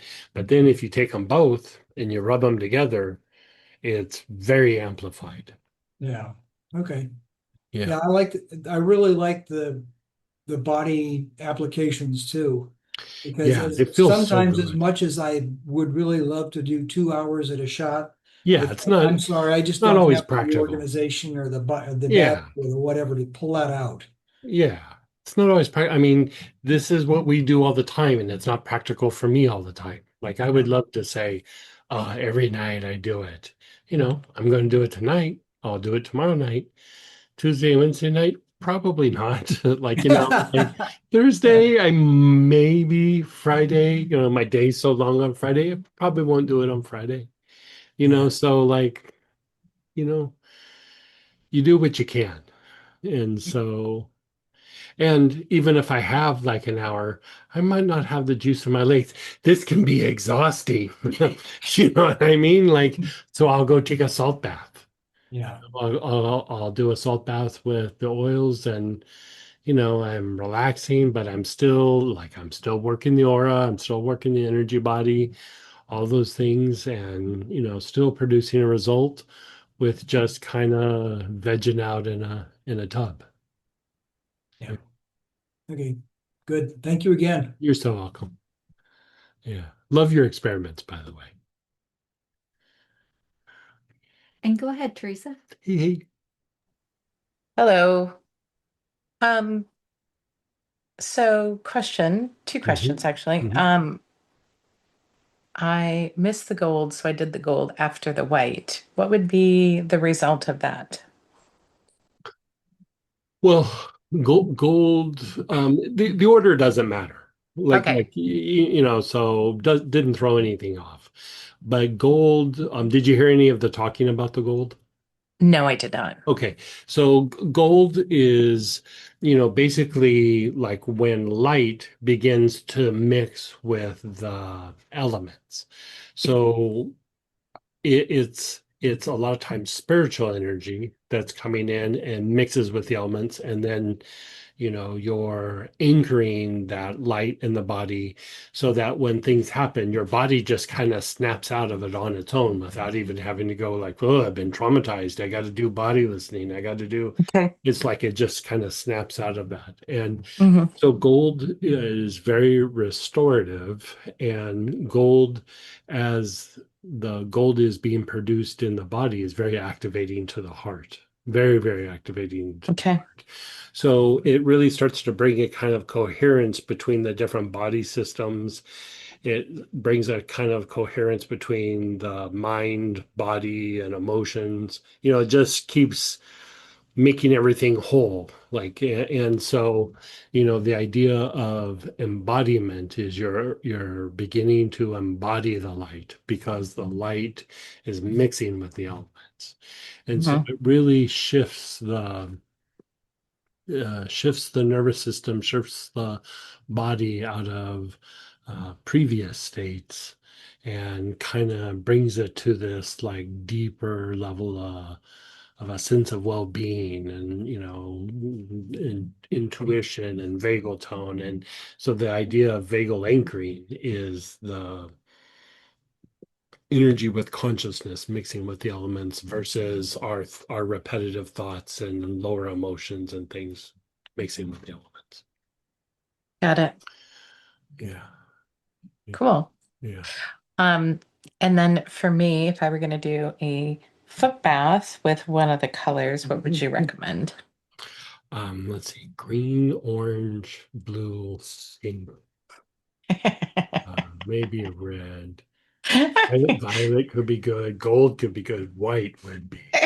I mean, kind of anything goes. Kind of Okay. whatever.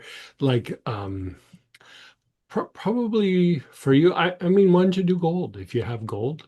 Yeah, I've got gold. I would do gold.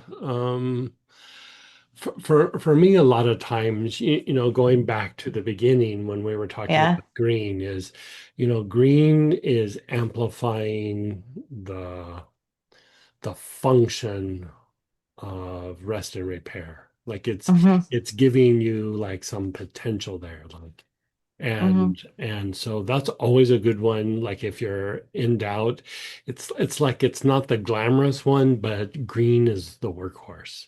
And Mm. then orange is kind of the version of that, but for the action activity side. Like it helps the action activity side to function better, Hmm. right? So it doesn't necessarily give it tone, but it makes it like, okay, we're supposed to take activity and then we're supposed to stop. Like, we don't just keep going and going and getting into the stress state. We function and then we stop. Hmm. Right? And so green and orange a lot of times work really well with each other because they're two sides of a coin. Hmm. And so if you're a little bit more in a place where stress is a bigger issue, you might go orange. But um, Okay. I do a lot of green. like I do a lot of green, I do a lot of violet. You know, the way I was talking about gold, you would think I was doing gold all the time, but I got to step my gold game up. I really Uh, got to step my gold game up. okay. I do white a lot as well. Like I Yeah. the white, but yeah, any of them works. The thing with green is it's always refining your energy body. And so, Mm, it's doing that because it's increasing the function of vagal tone, or the, rest and repair side of the nervous system. And so, if in doubt, that's always a good one to go to. Like that's always a good one. I mean, you know, I remember back in the day, we used to wear different rings that were different stones that had, the color properties. And I remember asking the guru, like, which one should I get? And, he told me an answer that I didn't like. And so I did the one for clairvoyance, and I did an amethyst, and, hmm and all these funky ones. And the one he told me to get was green. And I was like, yeah, that's kind of boring. Like, yeah, I wanted these, like, what should I do? And then finally I got the green one and I put it on and I wore it, and like half a day into it, I was like, I should have started with it. Like it was the thing that I wore the most by far. hmm And all these years later, um, I don't know that that's really changed a whole lot. You can always be throwing green at it. And if you think about, like, in the Buddhist tradition, where you see like Tara, hmm the most prominent Tara is green Tara. You know, hmm it's it's the aspect of Tara that you really kind of engage and begin with before you start experiencing the different aspects of Tara, is really, you kind of do the dance for a while with green Tara, and it's kind of a very similar reason, you know. Mm. Okay. Thank you so very much. Yeah. Great weekend. And we had some shares and questions. Man, oh man, I am feeling high and out of it. Amazing class as Good, always. good, good. So we are going to do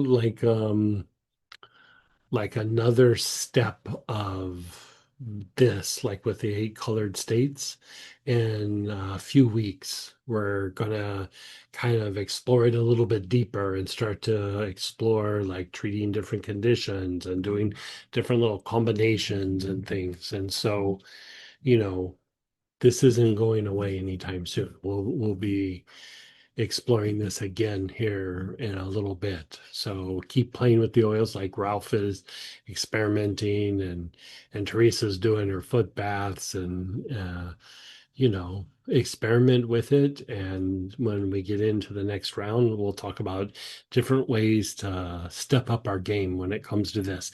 The thing that I like about it is these different states make it like kind of easy to understand the different aspects of vagal tone, because even here it's not all of vagal tone, but it's a big chunk of vagal tone.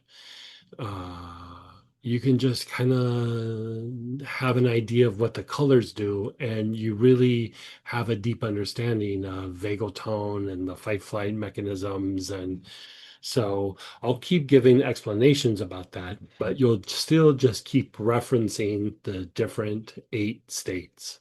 So, like how Ralph was going, what about vagal tone? I want to work vagal tone. It's like, well, that's Violet Healer, but you also have some other options that you could still work within that violet zone of healing, and then produce the result, because you can just go to, like, these are the things for violet, these are the blends for violet, and then we'll talk about practices that go along with it. So we're trying to make it as easy as possible for you to figure out.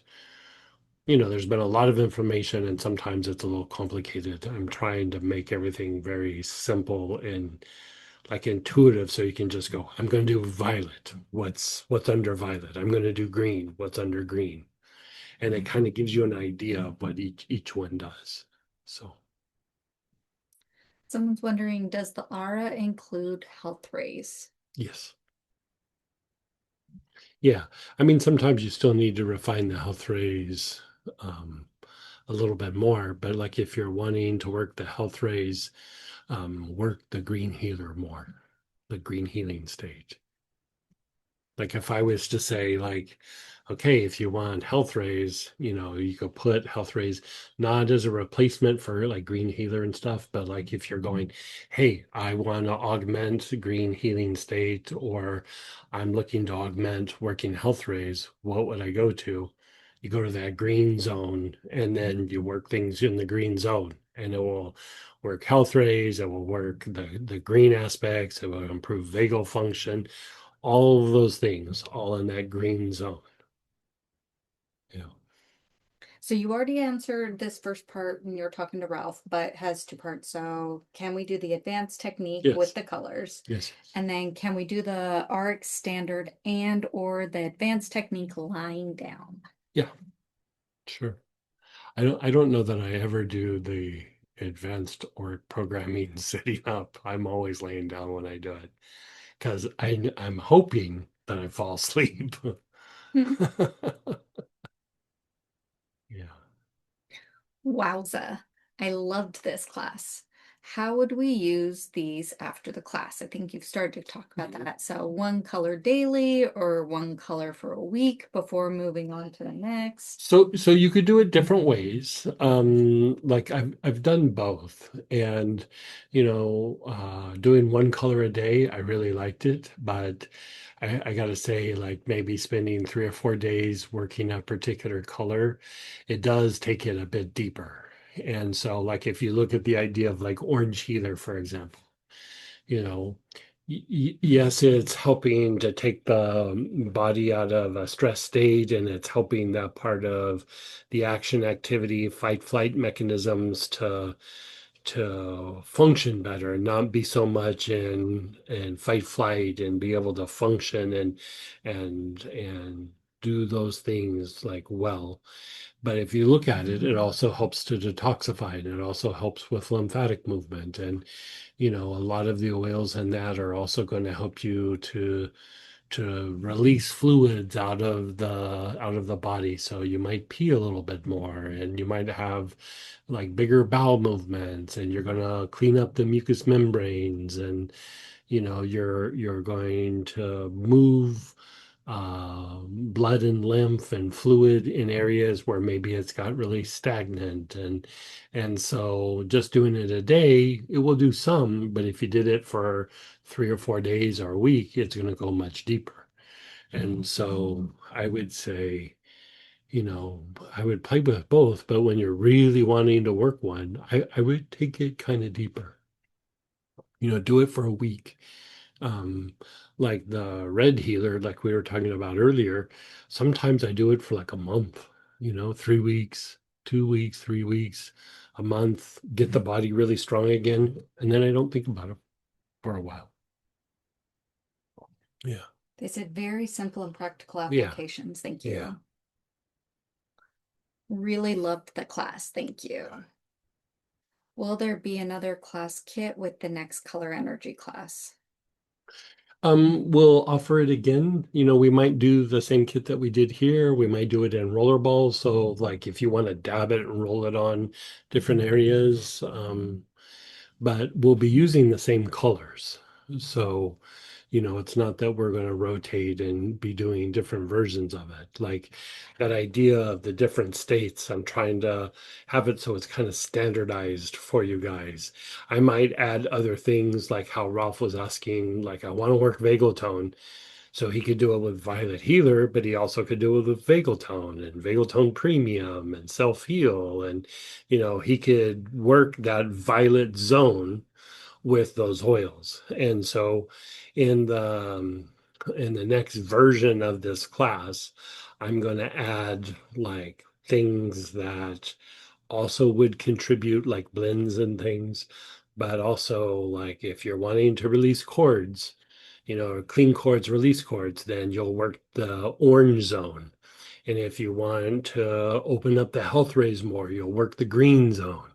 Like, so we're going to keep keeping it simple, but going deeper so that like, okay, if I'm having chord issues, I can just work chords.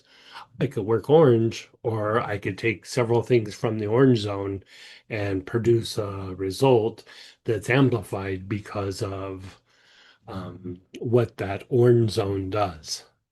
So I'm just trying to make it so like you can almost think of each colored state as just that's the place I want to go and linger for a while and work those things that are all associated with that.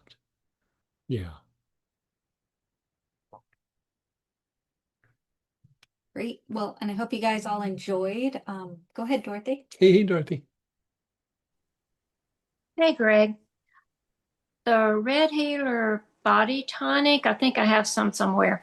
So, would it help to apply it on a compromised area to, say, increase circulation in that area, or just put it It's on the body? No, you could stick it on an area, like say you had a muscular issue or arthritis or as long as it's not inflamed. Like if Okay. it's a really swollen area, I probably wouldn't do it. I do more like blue healer or something like that. But if it's area where circulation needs to be improved or, that area needs strength, because if you look at a lot of soft tissue issues and pain syndromes and things like that, the area where we're usually having difficulty is depleted and also has poor circulation. And so it would be a good application for something like that. Oh, great. Yeah. Okay. Let's see. I don't know if it was last week or the week before. Yeah, we were working on lymph, say, in an area, and the last thing we did was kind of pump the area with Right. the cypress and the marjoram. So maybe you could do both of those things. Maybe pump the area and Yeah. then put red healer on it. You could put red. Like in my mind, I would probably go orange, but red is strengthening and increasing circulation, and part of circulation is lymphatic movement. Orange is probably a little bit stronger for moving the fluid, but sometimes you're not just always trying to do the same exact thing. Like say you're treating an arthritic hip or something, you could go through and do that pumping from the lymphatic class, and then it's like, okay, but I still want to increase circulation in this area. Like I've moved the lymph, I've opened it up. Now I want to strengthen it and increase blood flow and increase the strength and diminish Yeah. the depletion in the area. Yeah, you totally could follow that up with red. Okay, thanks. Now, changing the subject a little bit. Whew, the white light.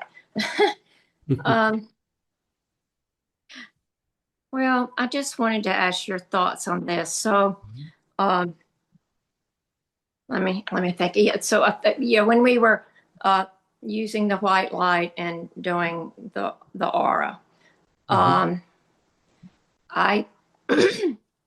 I had a vision of cleansing my aura in order to, and I was wearing a white robe, and in front of me was a door open to a very holy place, a temple or a cathedral or something very, very holy. And I had to cleanse myself enough in order to enter. Ooh, sorry. Okay. Anyway, so the first round of the aura was, it was kind of a little bit of white out there. And then the second round, I guess the aura down to the body was white, but the body felt unclean. The body was not white, and I felt the feeling was up, I was unclean, and I couldn't enter. Um, well, I guess we sort of ended there. I wasn't after we moved on, and I kept reflecting. I can explain that. Oh, go What ahead, you're, please. yeah, yeah. Oh, stop. So Okay, thank you. so so part of what happens is like that idea or that feeling of unclean is really just the imbalance in the nervous system. Like, the nervous system on the action activity side is like in a stress state or in survival dominance, or there's levels or degrees of that, right? And then there's the vagal tone, right? So we keep trying to bring some sort of balance of that, and the more that we improve vagal tone, more light comes in, and so we're driven more by the soul and less by our primal side, our survival side, right? And so a lot of times when you have that sense of like feeling unclean, or the vision of like not being clean, it's really all that's being said is you're in survival mode. Like you're focused on surviving rather than, you know, up above, right? And so the more that you increase the vagal tone and the more that you increase the intuitive components, now the door, this is actually in some of the classes that we talked about. I didn't quite talk about it like this, but the thalamus, right, which is a thing in your brain, is a lot of times referred to like the secret door or the door to the temple.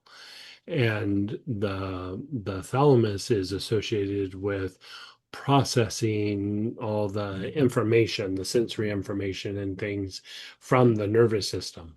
And so really for us to engage the intuitive mind, which where is where we're going to experience the soul, we kind of have to go through that door of the thalamus. And as we enter that door of the thalamus, we enter the temple, which is going deeper into the intuitive mind.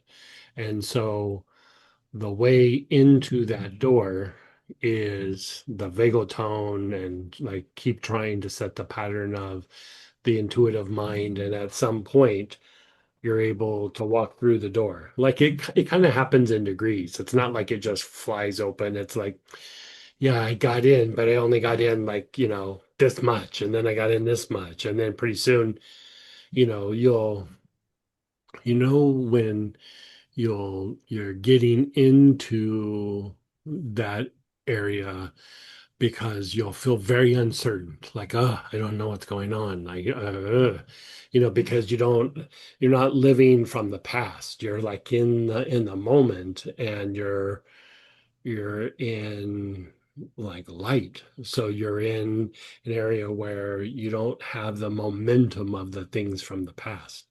So even the idea of doing the materialization breath with the white light, it keeps like setting the pattern of going there, because when you do the materialization breath, you're going beyond the senses.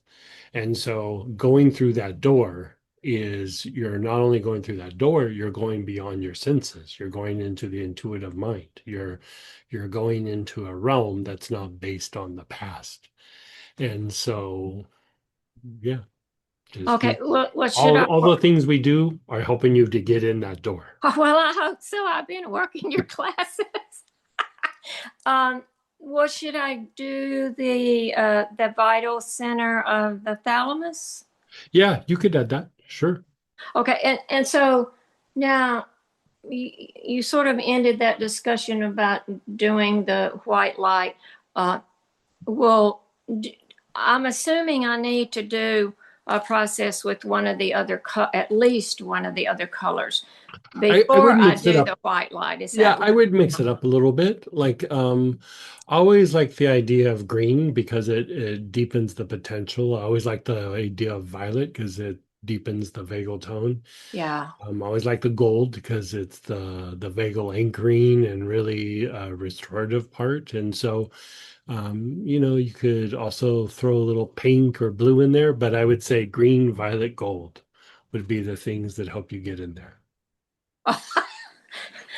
Okay, and I think just to clarify what you said earlier, because I know you have made kits with the green and the violet.